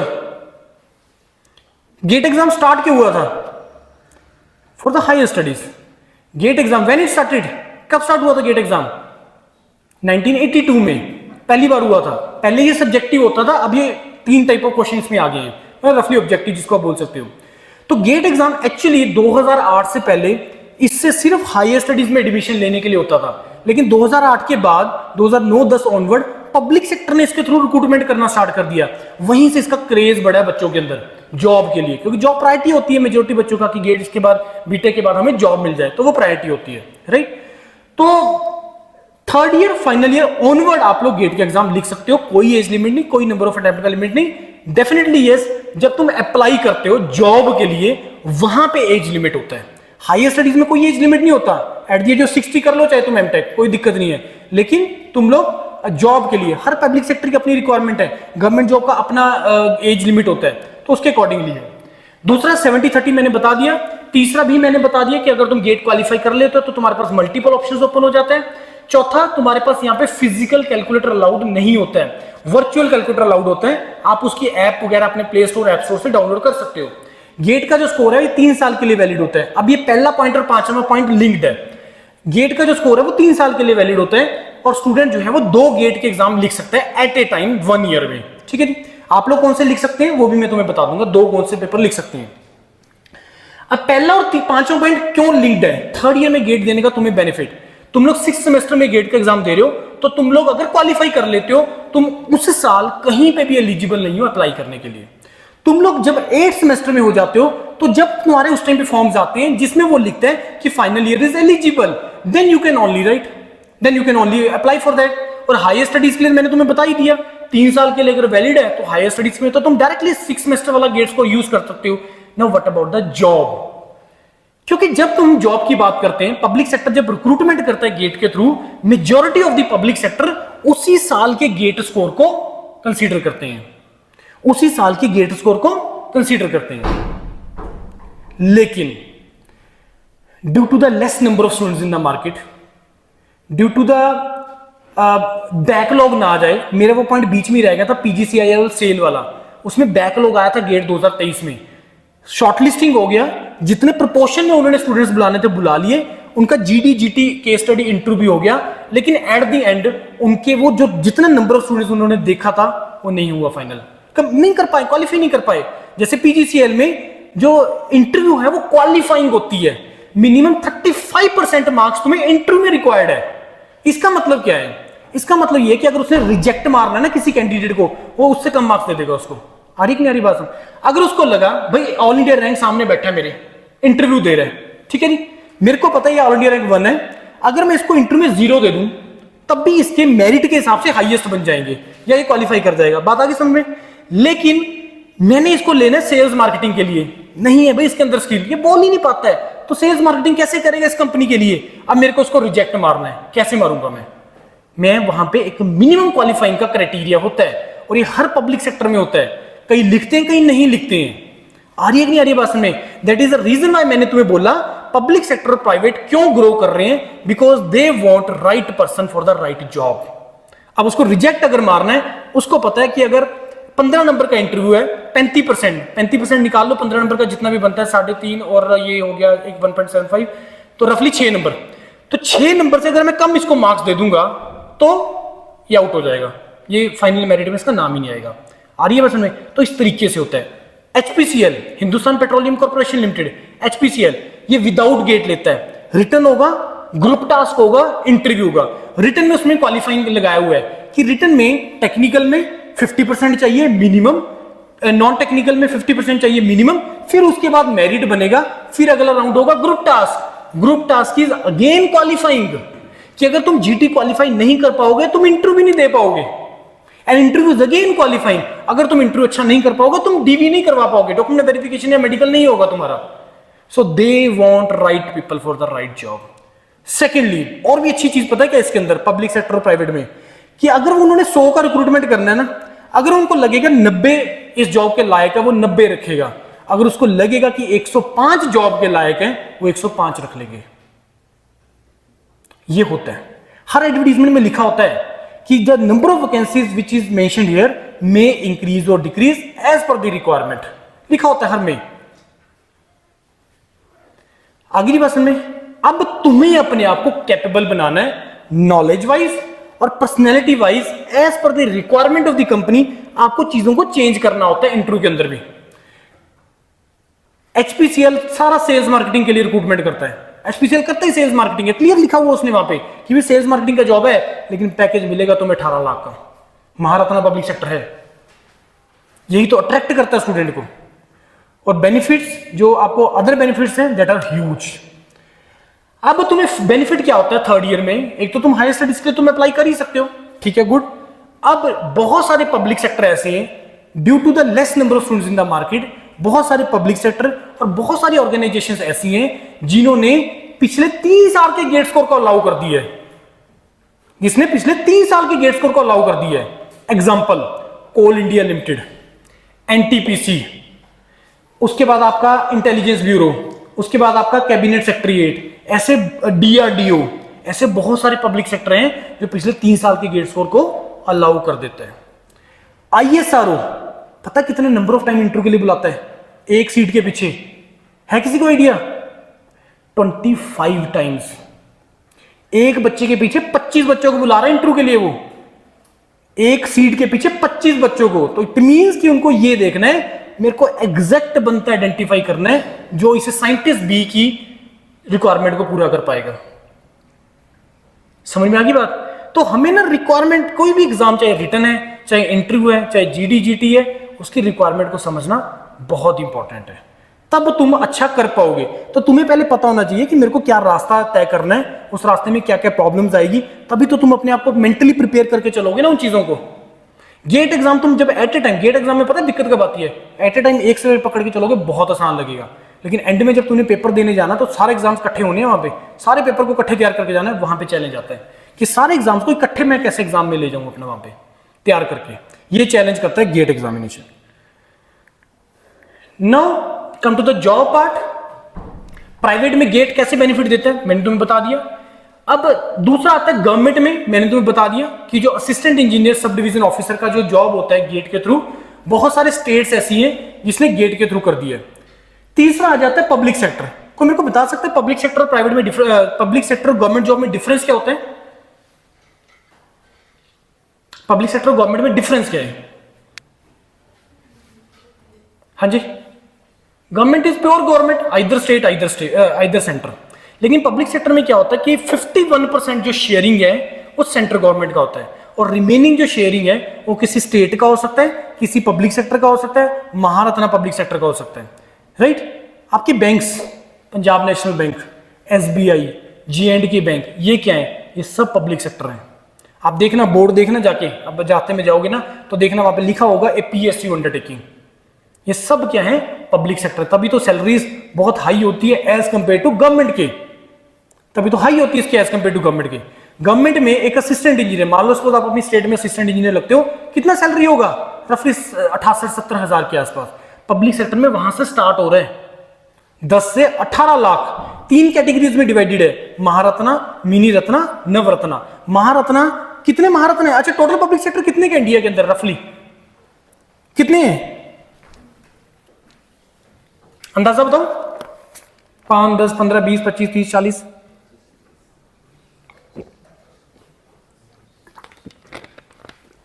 कितने हैं?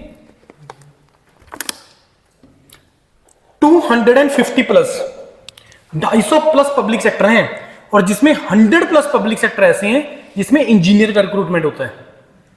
और हर साल होता है। या प्लीज मोबाइल फोन पॉकेट में रख लो प्लीज, मेरा डिस्ट्रैक्शन होता है, प्लीज मोबाइल फोन पॉकेट में रख लो।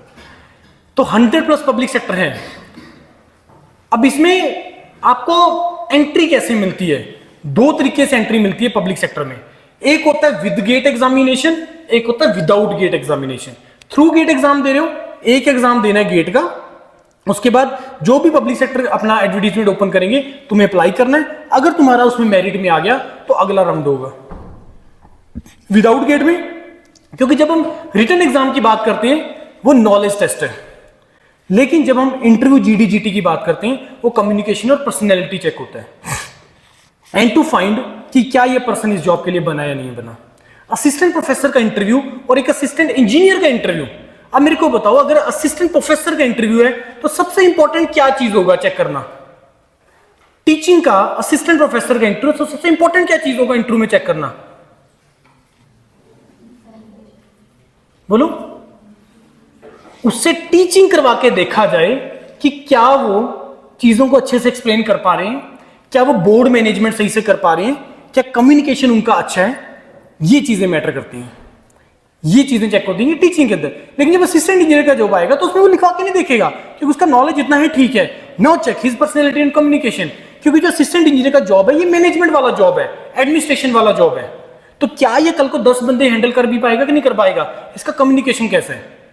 क्योंकि बहुत लोग ऐसे हैं जो आर्गुमेंट में आ जाते हैं इंटरव्यू में, जो नहीं करनी होती चीजें, ब्लफ मारने लग जाते हैं, झूठ बोलते हैं। वो कब बोलते हैं? पैनिक सिचुएशन में फंस जाती हैं। ऐसी सिचुएशन में फंसा दिया इंटरव्यू ने, बहुत एक्सपर्ट होते हैं वो, 2 मिनट लगाते हैं तुम्हें फंसाने में।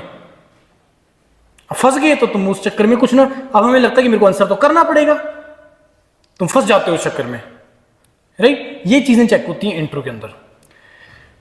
ये मैंने कुछ पब्लिक सेक्टर के नाम लिखे हैं, ये कुछ पब्लिक सेक्टर के नाम है। इसमें कुछ विद गेट करते हैं, कुछ विदाउट गेट करते हैं। मैं कुछ नाम ले रहा हूं जो विदाउट गेट करते हैं। HAL क्या है? ये कौन सा पब्लिक सेक्टर है? HAL फुल फॉर्म क्या है? HAL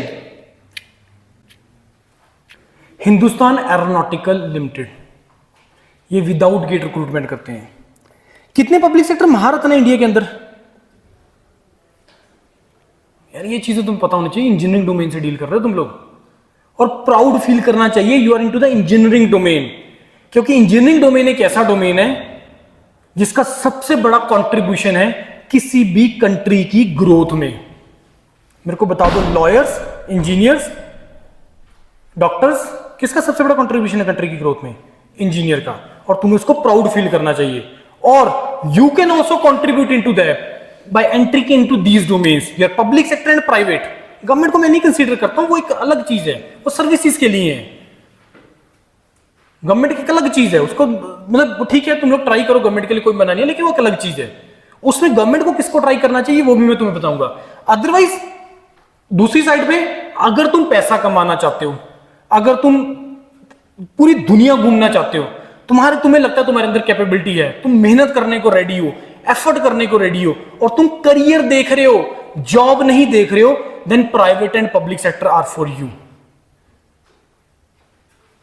क्योंकि तुम गवर्नमेंट में जितना मर्जी एफर्ट मार लो एक्स्ट्रा, तुम्हें उसका बेनिफिट नहीं होता। तभी तो एक टाइम के बाद तुम्हें दिखता है कि यार गवर्नमेंट वाले क्या है, काम ही नहीं कर रहे हैं, उनको दिख रहा है कि अगर मैं एक्स्ट्रा एफर्ट मारूंगा मेरे को कुछ मिलना ही नहीं। लेकिन प्राइवेट पब्लिक में ऐसा नहीं होता है। वहां पे अगर तुम एक्स्ट्रा एफर्ट मारते हो तुम्हें उसका रिवार्ड मिलता है, तुम्हें उसका रिवॉर्ड मिलता है, राइट।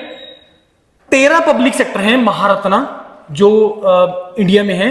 ये 14th अभी एंटर हुआ है 2-4 दिन पहले, वो HAL है, हिंदुस्तान एरोनॉटिकल लिमिटेड, जो 14वां एंटर हुआ है महारत्ना में।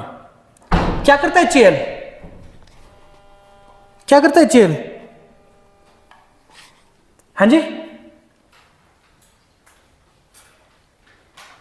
JEE की दुनिया से भी ऊपर उठ जाओ, JEE की दुनिया से ऊपर उठ जाओ।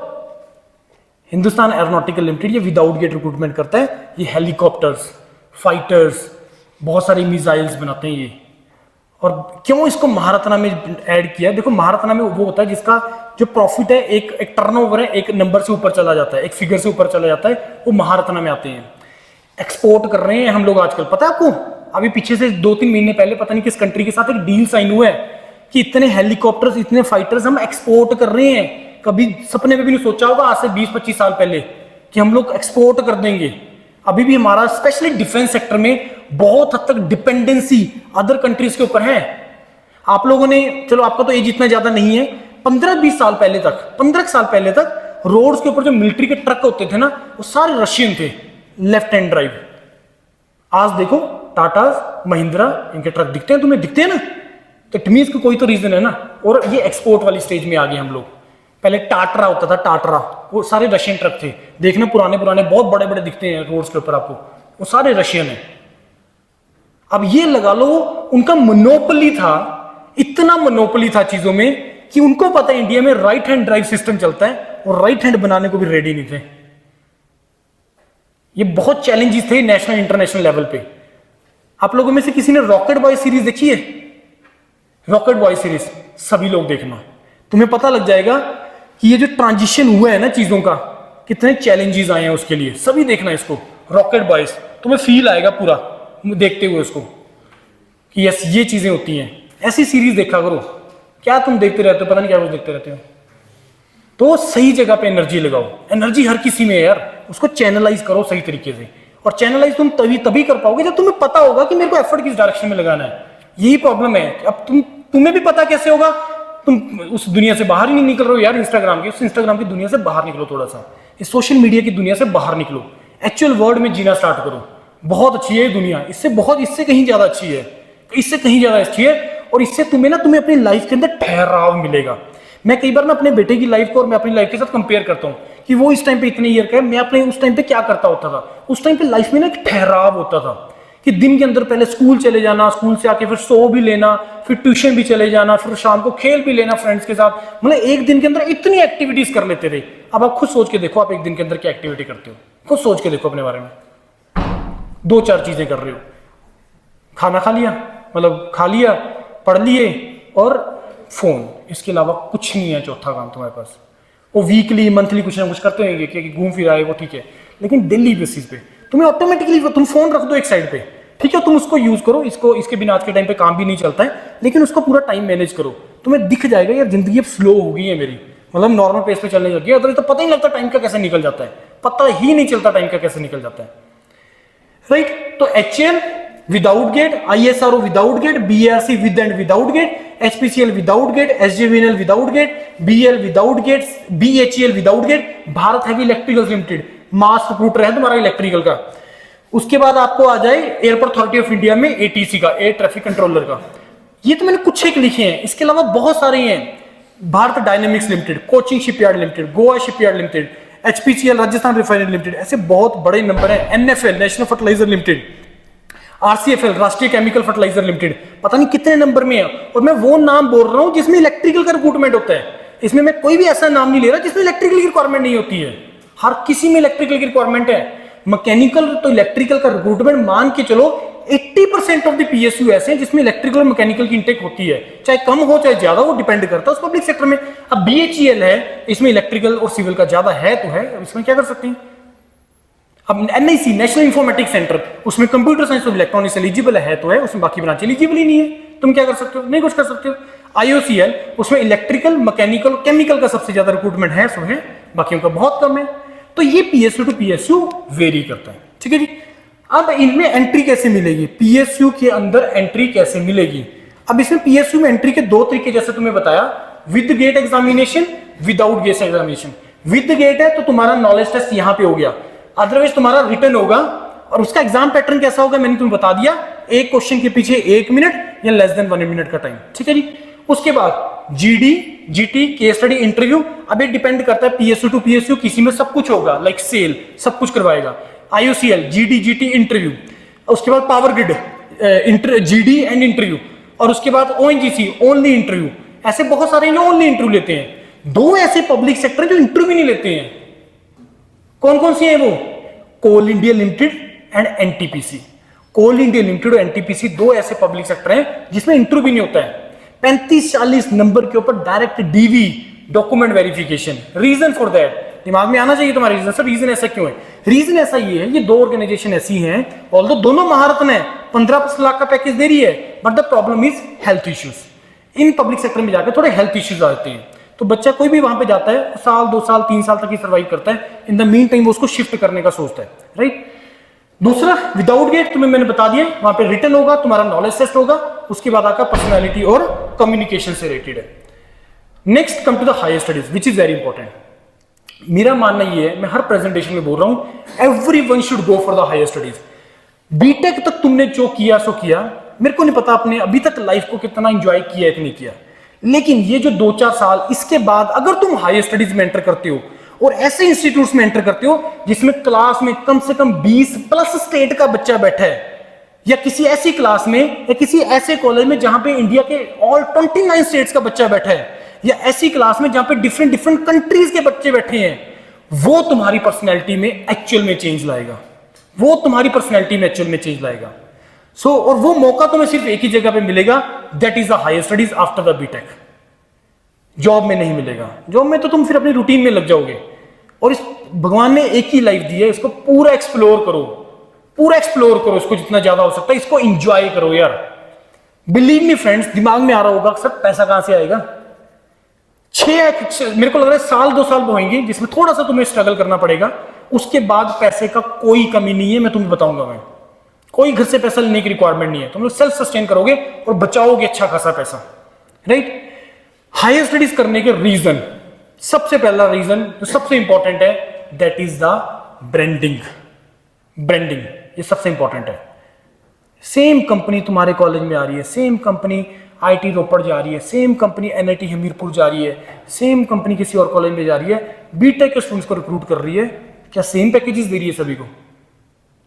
क्यों क्यों? बहुत बड़ा रीजन ब्रांडिंग। क्यों ब्रांडिंग? ये नहीं टैग तो है ही है कि वो इस कॉलेज का ग्रेजुएट है, वो तो है ही है, वो तो तुम्हें बेनिफिट मिलना ही है। दूसरा, उस कंपनी को ये पता कि यहां तक पहुंचने के लिए इसने जो स्ट्रगल किया ना पीछे, वो मैटर करती है। तुम अगर गेट में थोड़ा एफर्ट मारोगे ना, 6-8 महीने, साल 2 साल का एफर्ट मारोगे, उसके बाद तुम कहीं पे पहुंचोगे, उसका एफर्ट जो तुम्हारा एक्चुअल में डिविडेंड है वो बहुत बाद में मिलेगा जाके। तो सबसे इंपॉर्टेंट चीज है तुम्हारा ब्रांडिंग। दूसरा, स्पेशलाइजेशन, जो अभी तक तुम्हारे पास नहीं है।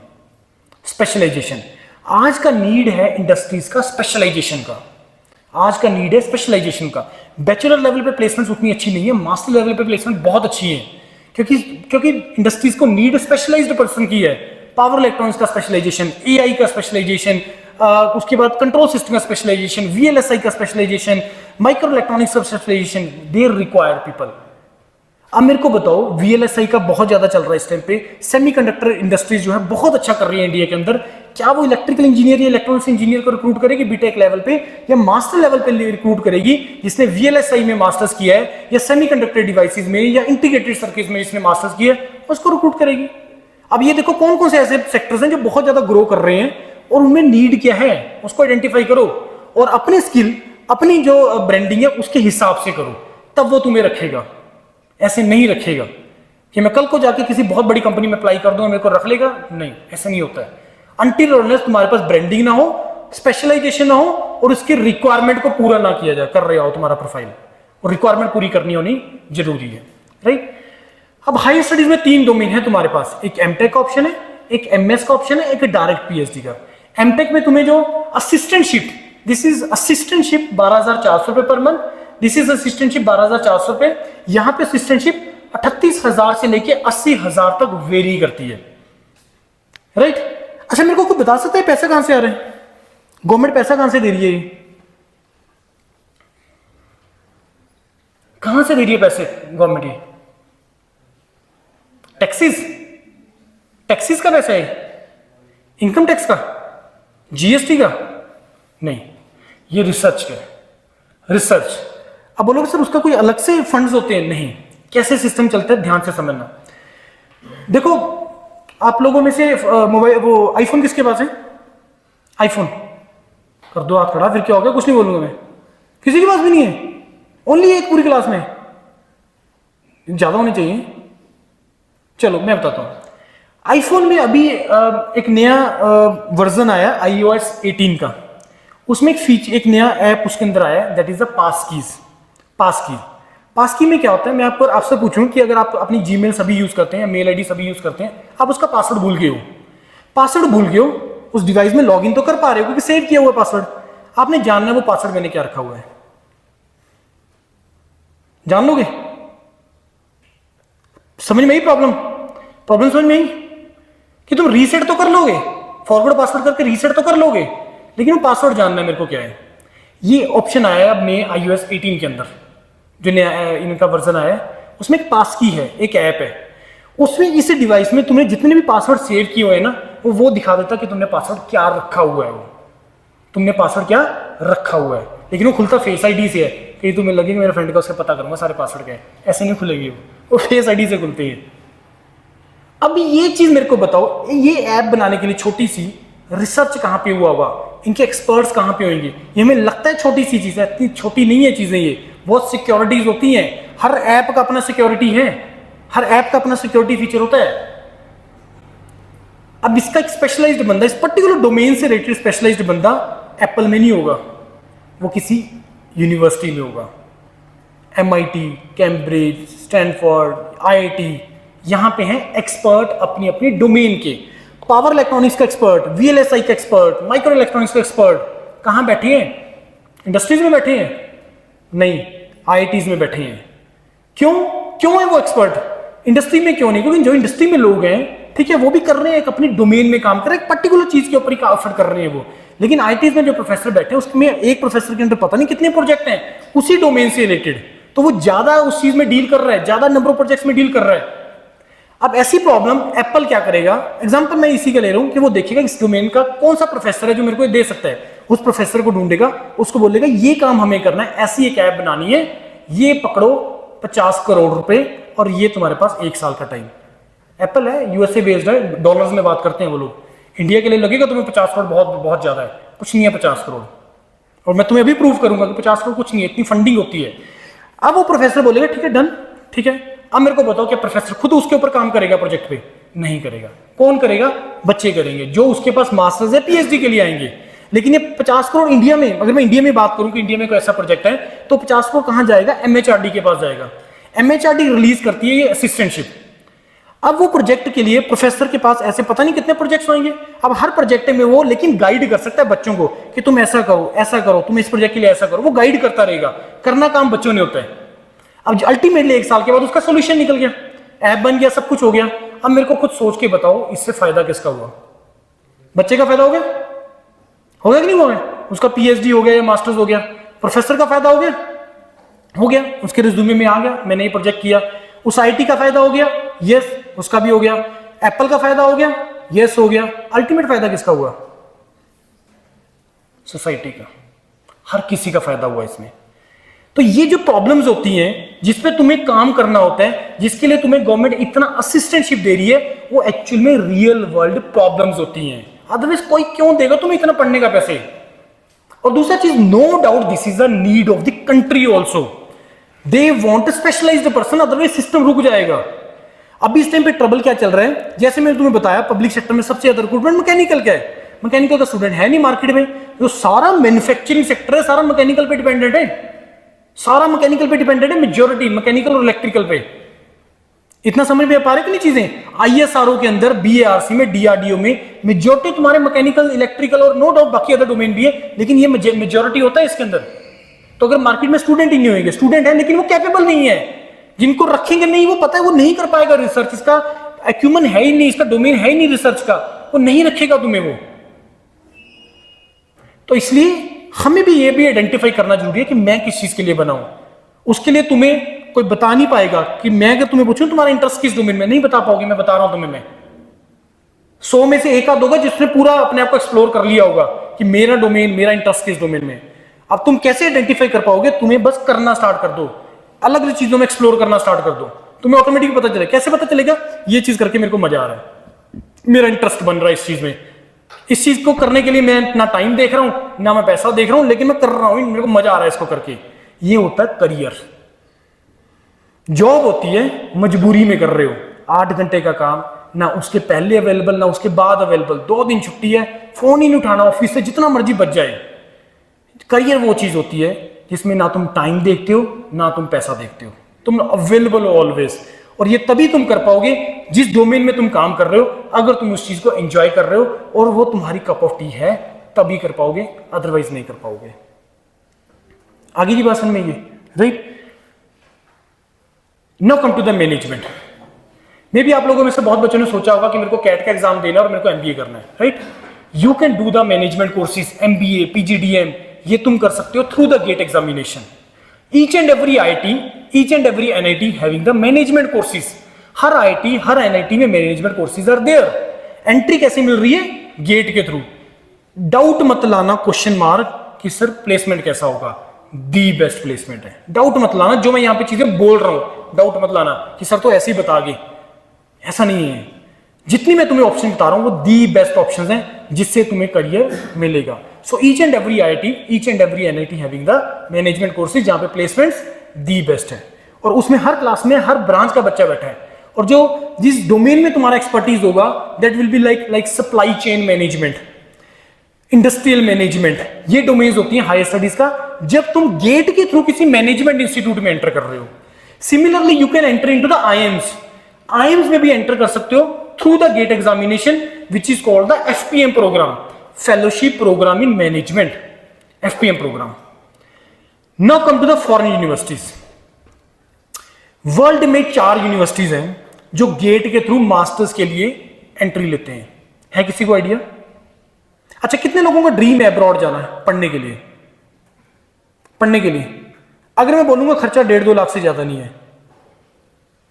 अच्छा, मैं पूछूं कितने लोग हिमाचल से बाहर निकलना चाहते हो? सारे निकल जाओ. सीरियसली बोल रहा हूं मैं. अगर तुम अपनी लाइफ चाहते हो ना आगे, सारे निकल जाओ यहां से. रीजन मैंने तुम्हें बता दिए. अगर तुम्हें लगता है यार तुम्हें पैसा कमाना है, एक्सप्लोर करना है, तुम्हें अपने कंफर्ट जोन से बाहर आना पड़ेगा और तुम्हें एग्जाम्पल सेट करनी पड़ेगी कि आपके पेरेंट्स किसी और को बोले कि मेरे बच्चे ने ऐसा किया, आज वो ये कर रहा है, तभी तो आगे चेन चलेगी यार. लेकिन अगर चेन क्या चल रही है, क्या कर रहा है दूसरे के बच्चे, मेरा बच्चा तो तैयारी कर रहा है, कितनी देर से 2-4 साल से लगा हुआ है, क्यों हुआ नहीं अभी तक, किधर एग्जाम ही नहीं आ रही है. ये चीज ना हो इस कारण से एफर्ट करना स्टार्ट कर दो. और रास्ता एक ही है, मेहनत का, और कोई दूसरा रास्ता नहीं है. और ये जो गेट एग्जाम है सारे रास्ते यहीं से निकलेंगे, सारे रास्ते यहीं से निकलेंगे. और कोई मेरे को अदर एग्जाम बता देना eight the end of the presentation कि सर ये भी एक चीज है जो आप करियर की बात कर रहे हो, इसके थ्रू भी हो जाएगा. No doubt exceptions are there. किसी को डिफेंस में जाना, लिखते हैं सीडीएस का एग्जाम, लिखो, कोई मना नहीं कर रहा है, लिख सकते हो, कोई दिक्कत नहीं, एफपैट लिख सकते हो. लेकिन उसमें उसके लिए तुम्हें पैशन होना चाहिए. पैशन होना चाहिए कि सर जाना है मेरे को इस सर्विसेज के लिए, वो पैशन. आईएसआरओ के अंदर सबसे ज्यादा किस रीजन से लोग हैं ज्यादा आईएसआरओ के अंदर? हाँ जी, नहीं इंजीनियरिंग तो है, मतलब सॉरी इंडिया के किस पार्ट से है? सॉरी साउथ से ज्यादा है. प्राउड लग रहा है ना. ये प्राउड उनको होता है बच्चों को जब हमसे बात करते हैं कि तुम्हें इसरो क्यों जाना है. सर मेरा पैशन है आईएसआरओ ज्वाइन करने का. अभी वो सेकंड ईयर में बच्चा, कोई थर्ड ईयर में है, पैशन होता है उनको चीजों का. उसने एक ही चीज पकड़ ली, आईएसआरओ मतलब आईएसआरओ, और बहुत सिक्योर्ड होके चलते हैं. उसको पता आईएसआरओ हर साल आता है, मेरे पास कोई घबराने की बात ही नहीं है. अब यहां पे ट्रबल है, मैंने यही तो टारगेट कर लिया, कब वैकेंसी आएगी, कितनी आएगी, मेरा निकलेगा नहीं निकलेगा, डाउट है. और मैं पूरा एफर्ट मार भी दूंगा, पता नहीं निकलेगा नहीं निकलेगा, एक वैकेंसी आई है. आगे की बात समझ में. नव फॉरेन यूनिवर्सिटीज 4 यूनिवर्सिटीज हैं. Nanyang Technical University Singapore, National University of Singapore, RWTH Germany and Technical University of Munich. 4 universities ऐसी हैं जो गेट के थ्रू मास्टर्स के लिए एंट्री देते हैं और वहां पे असिस्टेंटशिप मिल जाती है. अब प्रॉब्लम क्या है, world wide including India, world wide कि मास्टर्स लेवल पे स्कॉलरशिप्स कम होती है, असिस्टेंटशिप कम होती है. क्यों कम होती है? क्योंकि तुम बहुत ज्यादा रिसर्च में कंट्रीब्यूट नहीं कर पाते हो. That is the reason why masters level पे तुम्हें जो असिस्टेंटशिप है कम होती है. लेकिन अबाउट द पीएचडी तुम ज्यादा देर के लिए रहते हो, 3 साल 5 साल के लिए रहते हो, तो वहां पे तुम्हें असिस्टेंटशिप अच्छी खासी मिलती है. इंडिया में कितनी देर है? 70,000 80,000, और वो भी सिर्फ 750 लोगों को मिलता है PMRF, prime minister research fellowship. Only 750 बच्चों को, जिसका एक प्रोसेस है. तुम्हें रिसर्च प्रपोजल लिखना है, फिर तुम्हारा रिटर्न होगा, फिर तुम्हारा इंटरव्यू होगा, तब जाकर तुम्हें मिलता है PMRF. ना व्हाट अबाउट द वर्ल्ड? ये डेवलप्ड कंट्री नहीं है, तब भी तुम्हें वो 38,000 रुपए दे रहा है. ना व्हाट अबाउट द वर्ल्ड? वो कंट्रीज जो डेवलप्ड है, USA, यूरोप में बहुत सारी कंट्रीज, ऑस्ट्रेलिया, कनाडा, बहुत सारी कंट्री जो डेवलप्ड है, वहां पे ये जो असिस्टेंटशिप है PhD में, it starts from near to $2,500 per month up to $4,500 per month. इतना मिलता है मिनिमम, और तुम्हारा खर्चा वहां पे रहने खाने पीने का $1200-1500 से ज्यादा नहीं है।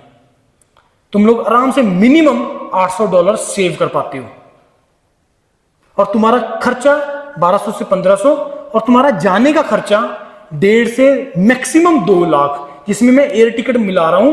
वो एक रास्ता है जो तुम्हें मैं बताऊंगा, जो मैंने बताया अभी, and that is for the PhD programme only. अब दिमाग में आएगा कि सर हमने तो जिंदगी में मास्टर्स का भी नहीं सोचा, PhD की कैसे बात कर रहे हो, PhD तो हमने कभी सोचा भी नहीं है। देखिए, अब्रॉड जाने के 3 बेस्ट वे मैं तुम्हें बता रहा हूं अगर तुम मास्टर्स के लिए जाना चाहते हो। पहला चीज दिमाग में रखना, कोई भी बंदा अब्रॉड जब टारगेट कर रहा है इंडिया में, वो पैसा कमाने के लिए सोचता है ना, खर्चने के लिए तो नहीं सोचता। लेकिन तुम क्यों खर्च के जाते हो? 30, 40, 50 लाख रुपए क्यों लगा के जाने? नहीं लगाने हैं। अब अगर तुम मास्टर लेवल में, तुम्हें प्रॉब्लम बता दी, असिस्टेंटशिप नहीं होती है, फीस पूरी होती है, USA वगैरह में तो 40-45 लाख लग जाते हैं, तो नहीं लगाने हैं। तरीके क्या हैं? 3 रास्ते मैं तुम्हें बता रहा हूं। पहला, अगर तुम मास्टर्स के लिए जाना चाहते हो तो ट्राई यूरोप ओनली, क्योंकि यूरोप में बहुत सारी कंट्रीज ऐसी हैं जिसमें जो पब्लिक यूनिवर्सिटीज हैं, जिनको हम गवर्नमेंट यूनिवर्सिटीज बोलते हैं इंडिया में, उसमें फीस नहीं होता है, फ्री होती है, एजुकेशन इज टोटली फ्री। बहुत डेवलप्ड है वो। मेरे को भी, मैं एक न्यूज सुन रहा था वहां पे, तो जहां पे इंडिया में जो आपको 60+ एजेस के जो लोग हैं, कितना पेंशन आता है? 1500, 2000। वहां 2 लाख रुपए पेंशन आता है 1 महीने का लोगों को। इतना डेवलप्ड है वो कंट्रीज। तो एजुकेशन इज टोटली फ्री, जहां मर्जी से आ जाए, पूरे कंट्री से, सॉरी पूरे वर्ल्ड से जहां मर्जी से आ जाए। वहां पे तुम्हारा सिर्फ रहने खाने पीने का खर्चा है, जो तुम्हारा 10-12 लाख होता है, इससे ज्यादा नहीं। और वो भी तुम थोड़ा बहुत काम करके उसको बराबर कर सकते हो। कोई फंड नहीं दिखाना, कोई वो दिखाना, कुछ नहीं रिक्वायरमेंट। दूसरा तरीका to go abroad is doing masters from India and go for the PhD abroad. Doing masters from India, go for the PhD abroad, क्योंकि PhDs are worldwide fully funded programme. और बहुत सारी countries Europe में तो PhD को PhD नहीं लिखती है, वो जॉब लिखती हैं कि there is a job opening for 3 years for this particular project and these are the prerequisites. ये चाहिए बच्चे में, अगर तुम्हारे अंदर है you apply, you drop your mail. ऐसे होता है, क्योंकि PhD की रिक्वायरमेंट डिफरेंट होती है। वहां पे प्रोजेक्ट पे काम करना है। प्रोजेक्ट किसके पास है? यूनिवर्सिटी के पास या प्रोफेसर के पास? यूनिवर्सिटी के पास, प्रोफेसर के पास? प्रोफेसर के पास। तो सिलेक्शन कौन करेगा? यूनिवर्सिटी करेगा, प्रोफेसर करेगा? प्रोफेसर करेगा। तो अगर प्रोफेसर को लग गया कि यस, मेरा प्रोजेक्ट इस डोमेन से है, पावर इलेक्ट्रॉनिक्स से है, और इस पर्सन ने, जिसने मेरे को अप्लाई किया है, इसने बीटेक में या मास्टर्स में जो प्रोजेक्ट है इसी सेम डोमेन से रिलेटेड किया है, और उसने मेरा सारा प्रोफाइल देख लिया, और जो रिक्वायरमेंट्स है मेरे को चाहिए वो इसके अंदर सारी हैं, आपने स्टेटमेंट ऑफ पर्पस में लिखा है, मेल के अंदर लिखा है, वो इंटरव्यू करेगा आपके साथ। और अगर उसको लग गया कि यस डन, इतनी सी चीज है बस। प्रॉब्लम इसकी हम लोग गलत तरीके से जा रहे हैं, हम एजेंट्स पकड़ रहे हैं जिनके टाइप्स हैं। अब सोचो, ऐसी यूनिवर्सिटी जिसमें टाइप्स हैं, उनका क्या लेवल होगा यूनिवर्सिटी का? कुछ नहीं। इंडिया में भी तो बहुत सारी ऐसी यूनिवर्सिटीज, प्राइवेट यूनिवर्सिटीज, जितने मर्जी दे दो, लेकिन जो अच्छी यूनिवर्सिटीज है वहां पे टाइप्स नहीं होते किसी के भी। आ रही बात समझ? तो ये वर्ल्ड वाइड एप्लीकेबल है। तो do masters from India, go for the PhD abroad. Now the third which is the best thing, आप में से किसी का CGPA 8+ है, या कोई ऐसा है जो सोचता है कि मैं 8+ कर लूंगा? 8+ CGPA, very good, very good. You have the best option, that is the direct PhD from USA after the BTech। जैसे इंडिया में डायरेक्ट PhD है, that is a direct PhD from USA। लेकिन एक चीज दिमाग में रखना, $2,500, $3,000, $4,000 का जो असिस्टेंटशिप है आपको, वो क्यों देगा? वो तब देगा जब उसकी रिक्वायरमेंट पूरी हो रही है, आपकी रिक्वायरमेंट नहीं है। आपको तो है ही है, मेरे को PhD चाहिए, मेरे को USA जाना है, मेरे को चाहिए सारी चीजें चाहिए, वो तो है ही आपका। लेकिन वो क्यों आपको यस बोलेगा, वो क्यों रखेगा? अगर वो प्रोफाइल मैचिंग होगा। और प्रोफाइल मैचिंग में 2 चीजों का रिक्वायरमेंट होता है। पहला, तुम्हारा एकेडमिक्स, योर CGPA, इसका रोल है, क्योंकि वो इससे ये चेक करता है कि बच्चा स्टूडियस है, पढ़ता है। क्योंकि जो पढ़ता है उसके नंबर आते हैं, जो नहीं पढ़ता वो सिर्फ पासिंग होता है। समझे मेरी बात? नहीं, क्योंकि आपको वहां पे कुछ रिसर्च पेपर पढ़ने होते हैं वहां जाके, तो वो तभी तुम्हारा हैबिट ही नहीं है पढ़ने का, तो वो नहीं रखेगा तुम्हें वो। दूसरा, तुम्हारा प्रोफाइल के अंदर क्या क्या चीजें आ जाती हैं? तुम्हारे बीटेक के प्रोजेक्ट, तुम्हारी इंटर्नशिप जो तुम करते हो, तुम्हारा जो अदर स्किल जो तुम एक्वायर करते हो, ये चीजें आती हैं उसके अंदर। तो अगर तुम्हारा मैचिंग है, इसका मैचिंग है, तुम्हें वो यस बोलेगा, and this is the best thing. अब इससे भी जबरदस्त चीज पता है क्या है? आपके दिमाग में आएगा, सर PhD नहीं, कभी सोचा ही नहीं सर, करनी नहीं है PhD। ठीक है, कोई बात नहीं, चले जाओ PhD के लिए अब्रॉड। 2 साल के बाद तुम्हें वहां पे जॉब लेनी है, तुम्हें वहां पे क्या करना है, जॉब लेनी है अपनी किसी टेक्निकल डोमेन में, लेबरर नहीं, टेक्निकल डोमेन में। और जिस दिन तुम्हारा जॉब लग जाएगा, वो जॉब लेके प्रोफेसर के पास जाना है, थोड़ा सा रोना है कि सर मेरी जॉब लगी है, मेरे को पैसे की नीड है, मेरे को घर पे जरूरत है, ऐसा वैसा। वो थोड़ा सा रोना है वहाँ पे। वो बहुत गुड है, हम लोग इंडियंस ना इस चीज़ों के लेके थोड़ा सा वो करने, मैनिपुलेट करने में थोड़ा सा मैनिपुलेशन करनी है। और उसको बोलना है कि सर मैं अभी कंटिन्यू नहीं कर सकता पीएचडी, मेरे को प्लीज़ मास्टर्स का डिग्री दे दीजिए।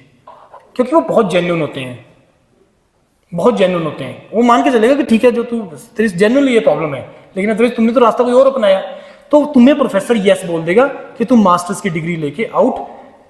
जबरदस्त चीज इसमें क्या है कि जब तुम मास्टर्स के लिए जाते हो ना, तो तुम्हारा सिर्फ उतने साल का ही वीजा लगता है, 2 साल या 3 साल का। लेकिन जब तुम पीएचडी के लिए जाते हो, तो यूएसए में तुम्हारा 7 साल का वीजा लगता है। तो तुम 2 साल के बाद एमएस करके आओ, तुम्हारे पास 5 साल है एक्सप्लोर करने के लिए।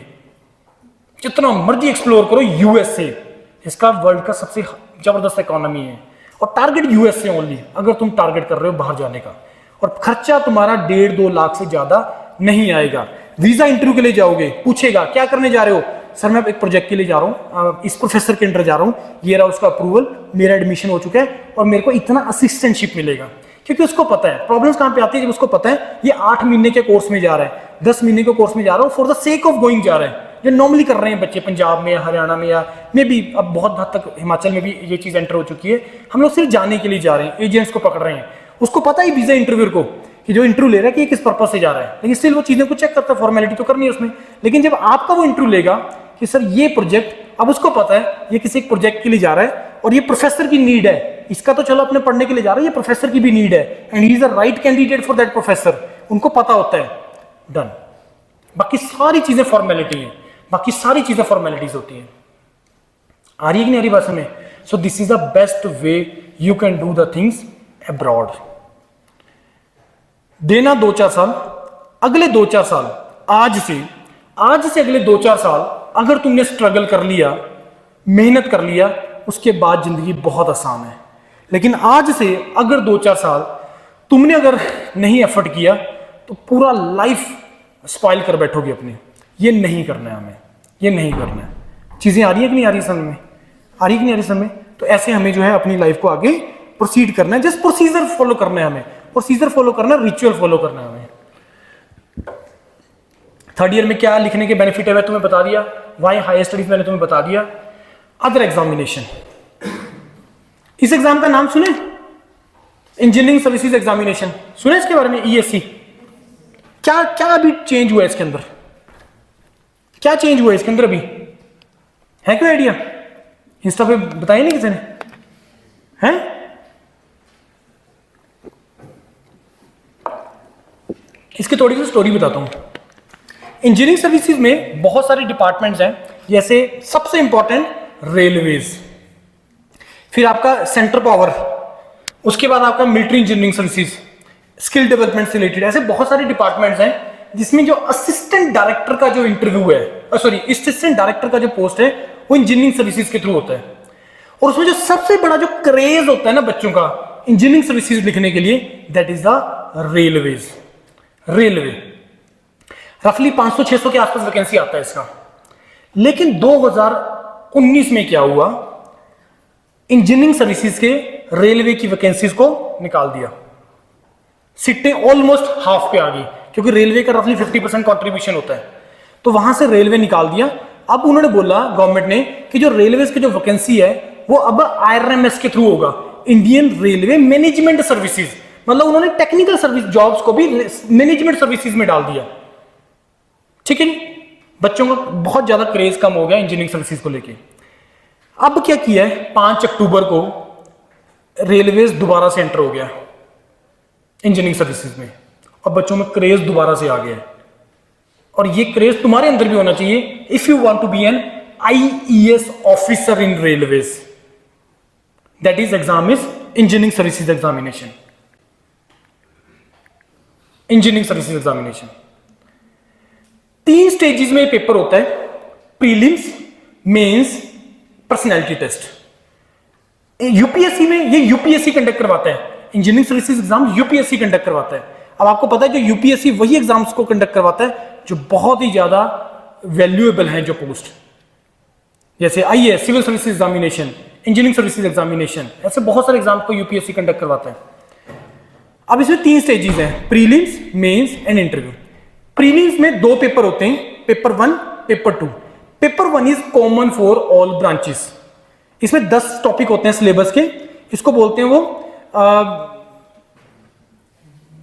Engineering aptitude. It is something like engineering aptitude. Engineering aptitude से रिलेटेड है ये, और 10 टॉपिक इसमें होते हैं। Topics like engineering mathematics, quantitative aptitude reasoning, current affair and government policies, ICT, value and ethics, project management, quality management, design drawing safety. ये topic में भी शायद इनमें से बहुत हद तक चीजें आपने नहीं पढ़ी हैं।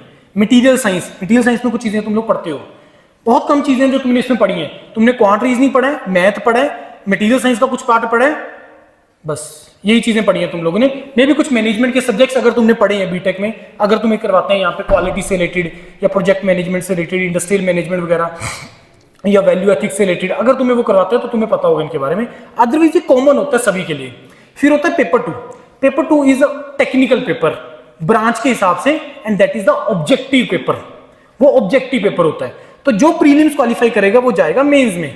मेंस में 2 पेपर होते हैं, पेपर 1, पेपर 2, और ये दोनों पेपर टेक्निकल होते हैं और ये दोनों पेपर सब्जेक्टिव होते हैं। अब जो मेंस क्वालिफाई कर लेगा फिर वो जाएगा पर्सनैलिटी टेस्ट में इंटरव्यू के लिए। तो ये इंजीनियरिंग सर्विसेज का एग्जाम पैटर्न है। तो अगर आप लोगों में से कोई फाइनल ईयर से है तो दोबारा से विंडो ओपन हुआ है, ऑल्दो 8 अक्टूबर को लास्ट डेट थी इसका अप्लाई करने का, तो दोबारा से विंडो ओपन हुआ है, यू कैन टारगेट दैट। लेकिन इसमें थोड़ा पेशेंस रखनी पड़ती है, और ये टाइम मांगता है। लेकिन तुम लोग इसको एक अपनी ड्रीम जॉब लेके चल सकते हो। ड्रीम जॉब होती है इंजीनियरिंग सर्विसेज से रिलेटेड जो बच्चे इसमें जाते हैं, राइट। दूसरा आ गया आपका स्टेट का एईजेई का। इसके बारे में हम लोग डिस्कस कर चुके हैं, आपकी हिमाचल के एईजेई के एग्जामिनेशन। उसके बाद एसएससी जेई, जैसे आपके स्टेट के डिपार्टमेंट्स होते हैं like PWD, Himachal Pradesh public work department, आपका सेंट्रल वाटर, आपका ये वाटर सप्लाई एंड सैनिटेशन से रिलेटेड या वाटर सप्लाई से रिलेटेड, ऐसे बहुत सारे डिपार्टमेंट होते हैं। ऐसे सेंट्रल गवर्नमेंट में भी होते हैं, लाइक मिलिट्री इंजीनियरिंग सर्विसेज हो गया, सेंट्रल वाटर कमीशन हो गया, सीपीडब्ल्यूडी हो गया, सेंट्रल पब्लिक वर्क डिपार्टमेंट हो गया। ऐसे बहुत सारे डिपार्टमेंट्स हैं जिसमें जूनियर इंजीनियर का रिक्वायरमेंट होता है सेंट्रल गवर्नमेंट के। तो उसका जो रिक्रूटमेंट है कौन करता है? एसएससी करता है, स्टाफ सिलेक्शन कमीशन करता है। अच्छी बात यह है एसएससी में हर साल होता है, इंजीनियरिंग सर्विसेज में अच्छी बात यह है हर साल होता है, गेट में अच्छी बात यह है हर साल होता है। पब्लिक सेक्टर जो विदाउट गेट लेते हैं मोर देन 60-70% हर साल होते हैं। तो ये कुछ ऐसी जॉब्स हैं जो हर साल होती हैं। लेकिन प्रॉब्लम क्या आती है वो स्टेट जेईई के अंदर, जिसको तो हम लोग प्रायोरिटी लेके बैठे हैं। तुम टारगेट करो, जब भी आए टारगेट करो, लेकिन अपने आप को उस टाइम तक प्रिपेयर कर लो, कैपेबल बना लो उस एग्जाम को क्रैक करने के लिए, चाहे एक वैकेंसी भी क्यों ना आए। उसके बाद आ गया आपका आरआरबी जेईई। आरआरबी का अभी इस साल फॉर्म आए थे। आप में से डिप्लोमा है किसी के पास?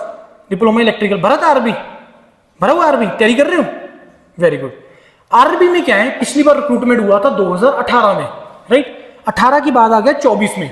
और अच्छी बात ये है, रेलवे ने ये बोला है कि अब हम लोग हर साल किया करेंगे जेईई का रिक्वायरमेंट, इसमें रिक्रूटमेंट। तभी इस बार वैकेंसी कम आई 7200, अदरवाइज 20,000 प्लस वैकेंसी आनी थी, तो 7200 आई। तो ये जोन वाइज होती है। इसमें आप अपनी हिमाचल में जॉब ले सकते हो, इसमें आप अपनी हिमाचल में जॉब ले सकते हो, राइट। तुम्हें अप्लाई करना है under RRB Jammu Srinagar zone, Chandigarh zone नहीं। बच्चे गलती करते हैं, चंडीगढ़ जोन में अप्लाई किया। चंडीगढ़ जोन में किसमें किया? जम्मू श्रीनगर में है? अच्छा, मुंबई, ठीक है। तो अगर तुम्हें अपनी हिमाचल में लेना तो वो बहुत इंपॉर्टेंट होता है। बच्चों को लगता है, पंजाब वाले बच्चों को लगता है कि मेरे को भी चंडीगढ़ में अप्लाई करना है, कि अगर मेरे को पंजाब में जॉब लेनी है, जैसे पटियाला में है, डीसीडब्ल्यू वगैरह है, राइट। तो ये सारी चीजें होती हैं। आप लोगों में पंजाबी है 10th में? किस किस के पास है? किसी के पास पंजाबी 10th में? सिविल में तो बहुत बच्चों के पास थी 10th में, ठीक है, कोई बात नहीं। क्योंकि अगर पंजाब में जॉब्स लेनी है तो पंजाबी होनी चाहिए, इसके साथ कोई रिलेशन नहीं है। वैसे वो जो मैं पीएसपीसीएल की बात कर रहा था ना, इलेक्ट्रिसिटी डिपार्टमेंट जो पंजाब का, उसमें असिस्टेंट इंजीनियर का जॉब वो गेट के थ्रू होता है। तो आरआरबी हर साल पेपर होएगा। अब इसने भी नेक्स्ट ईयर का कैलेंडर निकाल दिया, उसमें लिख दिया कि हम लोग टेक्नीशियन का, असिस्टेंट लोको पायलट का और जूनियर इंजीनियर का अगले साल भी रिक्रूटमेंट करेंगे, ठीक है जी। 2 स्टेजेस होती है उसके अंदर, 3 स्टेजेस होती है। सीबीटी 1 जो टोटली नॉन टेक्निकल पेपर है, उसमें टेक्निकल कुछ भी नहीं है, उसमें क्वांट है, रीजनिंग है, जनरल स्टडीज है और जनरल साइंस है, राइट। फिर जब मेंस आ जाएगा, मतलब सीबीटी 2 आ जाएगा, उसमें ये नॉन टेक्निकल तो है ही है और साथ में टेक्निकल भी आ जाएगा आपका ब्रांच के हिसाब से। और फिर डीवी होगा, डॉक्यूमेंट वेरिफिकेशन होगा, ठीक है। उसके बाद लास्ट, ये बहुत इंपॉर्टेंट है, central and state government exams for various post. हर साल बहुत सारी ऐसी वैकेंसीज आती रहती हैं जिसका हमें बिल्कुल भी आइडिया नहीं होता है। मैं जैसे कुछ सेक्टर बता रहा हूं मैं आपको, बैंकिंग सेक्टर और इंश्योरेंस। बैंकिंग और इंश्योरेंस सेक्टर के अंदर टेक्निकल ऑफिसर का रिक्वायरमेंट होता है और बहुत ह्यूज वैकेंसीज आती हैं उसके अंदर। बैंकिंग और इंश्योरेंस सेक्टर के अंदर मैं गवर्नमेंट की बात कर रहा हूं, गवर्नमेंट जॉब की बात कर रहा हूं मैं। तो उसमें हर ब्रांच का बच्चा एलिजिबल होता है, mechanical, civil, electronics, electrical, computer science, ऐसी और भी बहुत सारे डिपार्टमेंट्स हैं। नाबार्ड आ गया, CGPDM आ गया, सब बहुत एग्जाम्स आते रहते हैं एक साल के अंदर। इसमें अप टू डेट तुम्हें रखने के लिए, मैं ये तो नहीं बोलूंगा, तुम्हें रहने के लिए अप टू डेट रखने की रिस्पॉन्सिबिलिटी मेरी है। जो आप लोगों से हमने कॉन्टेक्ट डिटेल्स दी है ना, इसका पर्पस है, इसका पर्पस यह है कि जितने भी हिमाचल के कॉलेजेस में हमने सेमिनार किए ना, उनको मैंने हिमाचल का व्हाट्सएप ग्रुप बनाया हुआ है। तो हिमाचल के सारे स्टूडेंट्स को मैंने इस व्हाट्सएप ग्रुप में ऐड किया हुआ है। तो वहां पे टाइम टू टाइम हिमाचल के हिसाब से या सेंट्रल गवर्नमेंट के हिसाब से जो भी जब भी अपडेट आएगा मैं वहां पे पोस्ट करता रहता हूँ। Will it be okay? कोई ट्रबल तो नहीं इसके लिए? तो वहां पे पर बैठना उसमें पेशेंस के साथ, क्योंकि टाइम के साथ ही आती है, डेली बेस पे नहीं आती है उसमें अपडेट्स। ठीक है जी। तो अब ऐसे डिपार्टमेंट, अब आपके दिमाग में आएगा सर इंश्योरेंस के अंदर इलेक्ट्रिकल इंजीनियर का क्या रिक्वायरमेंट है? अब मैं आपसे पूछ रहा हूं कोई ऐसी इंडस्ट्री जिसने लोन लेना है और वो इलेक्ट्रिकल अप्लायंसेस बनाएगी फॉर एग्जांपल, अब उसका असेसमेंट कौन करेगा? एक इलेक्ट्रिकल इंजीनियर कर पाएगा। या कोई ऐसी इंडस्ट्री जो इलेक्ट्रिकल अप्लायंसेस बनाती है और उसने लोन लेना, उसने इंश्योरेंस करवानी है अपनी इंडस्ट्री की, कौन असेसमेंट कर पाएगा? एक इलेक्ट्रिकल इंजीनियर कर पाएगा। तो ये चीजें हर चीजें वेरी करती हैं, रिस्क मैनेजमेंट से रिलेटेड होते हैं। रिस्क मैनेजमेंट का रोल डायरेक्टली लोन लेने से होता है। रिस्क मैनेजमेंट में हर ब्रांच का बच्चा एलिजिबल होता है कि अगर कोई लोन लेगा उसमें कितना रिस्क फैक्टर रोल प्ले करता है, ये सारा असेसमेंट होता है। ये तुम्हें ट्रेनिंग के दौरान बताया जाता है अगर तुम वहां पे सिलेक्ट होते हो। आगे की बात समझ में? ठीक है। तो ऐसे बहुत सारे एग्जाम्स होते हैं जो पूरे साल में आते हैं। हिमाचल का एग्जाम पैटर्न तो तुम्हारे JEE के अंदर होते हैं। देखो तुम्हारे 2 पेपर होते हैं, एक ही दिन होंगे, प्रीलिम्स मेंस नहीं है, 2 पेपर हैं, पेपर 1 है, पेपर 2 है, एक ही दिन होंगे दोनों के दोनों पेपर। पेपर 1 का जो सिलेबस होता है तुम्हारा, उसमें Hindi, English, Himachal GK, national international GK and current affair. और ये जो मॉर्निंग में तुम्हारा पेपर होगा ये क्वालिफाइंग होता है, मतलब तुम्हें कुछ मिनिमम नंबर लेके आने पड़ेंगे तभी तुम्हारा पेपर 2 चेक होगा। लेकिन वो मिनिमम कितने, कोई इन्होंने क्राइटेरिया नहीं दिया, जबकि इनको देना चाहिए था। नॉर्मली 35% होता है क्राइटेरिया कि जिसके 35% स्कोर किए उसी का पेपर चेक होगा। 50 क्वेश्चन इसके अंदर आते हैं और 100 नंबर का पेपर होता है। ठीक है। फिर आ गया paper 2 which is the technical paper. अब असिस्टेंट इंजीनियर के केस में वो सब्जेक्टिव होगा। अभी हिमुडा का पेपर हुआ है, मैं आपको व्हाट्सएप ग्रुप में जब ऐड करूंगा तो वहां पे मैं हिमुडा का इलेक्ट्रिकल का पेपर शेयर कर दूंगा। वो सब्जेक्टिव था, उसमें मेजोरिटी क्वेश्चन थ्योरेटिकल आए थे, लेकिन उसके लिए भी लिखने का एक आर्ट चाहिए कि किस तरीके से लिखते हैं, क्योंकि वो नंबर नहीं देते हैं इतने इजीली, राइट। तो अगर असिस्टेंट इंजीनियर का पेपर है वो सब्जेक्टिव है, अगर जूनियर इंजीनियर का पेपर है वो ऑब्जेक्टिव है। अब जूनियर इंजीनियर का ये नया एग्जाम पैटर्न 2-1 साल पहले आया था, उसके बाद कोई पेपर नहीं हुआ। सिविल के तब भी 2 पेपर हो चुके हैं, एक हिमुडा का, एक जल शक्ति का।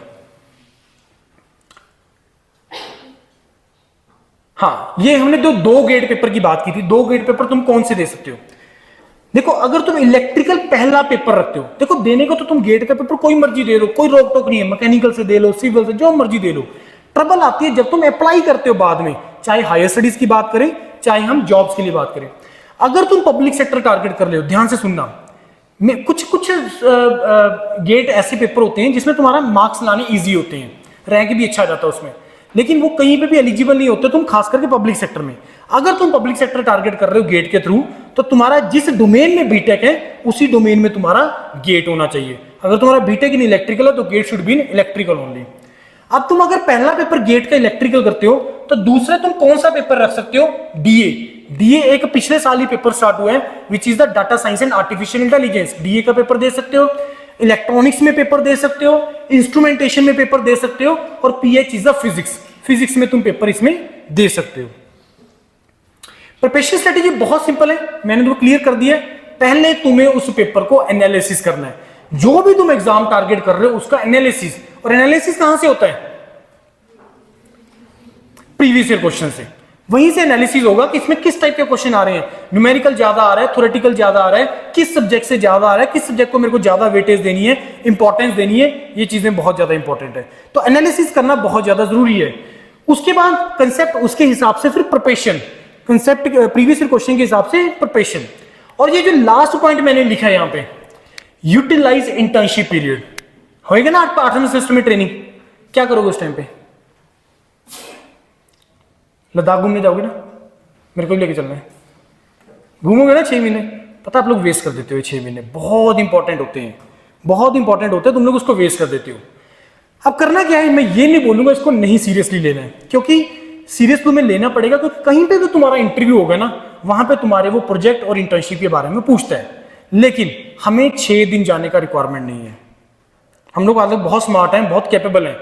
1 दिन जाना है, हफ्ते में 1 दिन जाओ और 1 दिन में पूरे हफ्ते का काम कराओ, और बाकी जो 6 दिन बचे उसको प्रॉपर यूटिलाइज करो, उसको प्रॉपर यूटिलाइज करो। बहुत बच्चे करते हैं, जनवरी में तुम्हारा इंटर्नशिप स्टार्ट होगा 8 सेमेस्टर में, चंडीगढ़ आते हैं, वहीं पे ट्रेनिंग लगवाते हैं और साथ में प्रिपरेशन करना स्टार्ट कर देते हैं। ये प्रोसीजर फॉलो करते हैं, क्योंकि तुम कहीं पे भी जॉब के लिए एलिजिबल होते हो पास आउट होने के बाद। और ये जो प्रिपरेशन वाला साइकिल है, चाहे तुम गेट लगा लो, ईएस लगा लो या जेई लगा लो, तकरीबन 8-10 महीने का साइकिल है। 8-10 महीने लगते हैं तुम्हें चीजों को तैयार करने में। तो उस 8-10 महीने में अगर तुम 5 महीने अपने इंटर्नशिप वाले यूटिलाइज कर देते हो तो तुम एडिड एडवांटेज भी होते हो, तो तुम्हें एडवांटेज मिलता है उस चीज का। तो ये जो 6 महीने इसको ढंग से यूटिलाइज करना, इसको वेस्ट मत करना। डेफिनेटली प्लान करो, घूमो फिरो, कोई मना नहीं कर रहा तुम्हें, लेकिन अगले 2-4 साल जो मैंने तुम्हें बोला है ना, जो मैंने तुम्हें अगले 2-4 साल बोला है, ये मान लो वो तपस्या है तुम्हारी। अगर तुम तपस्या करोगे उसके बाद फल मिलेगा।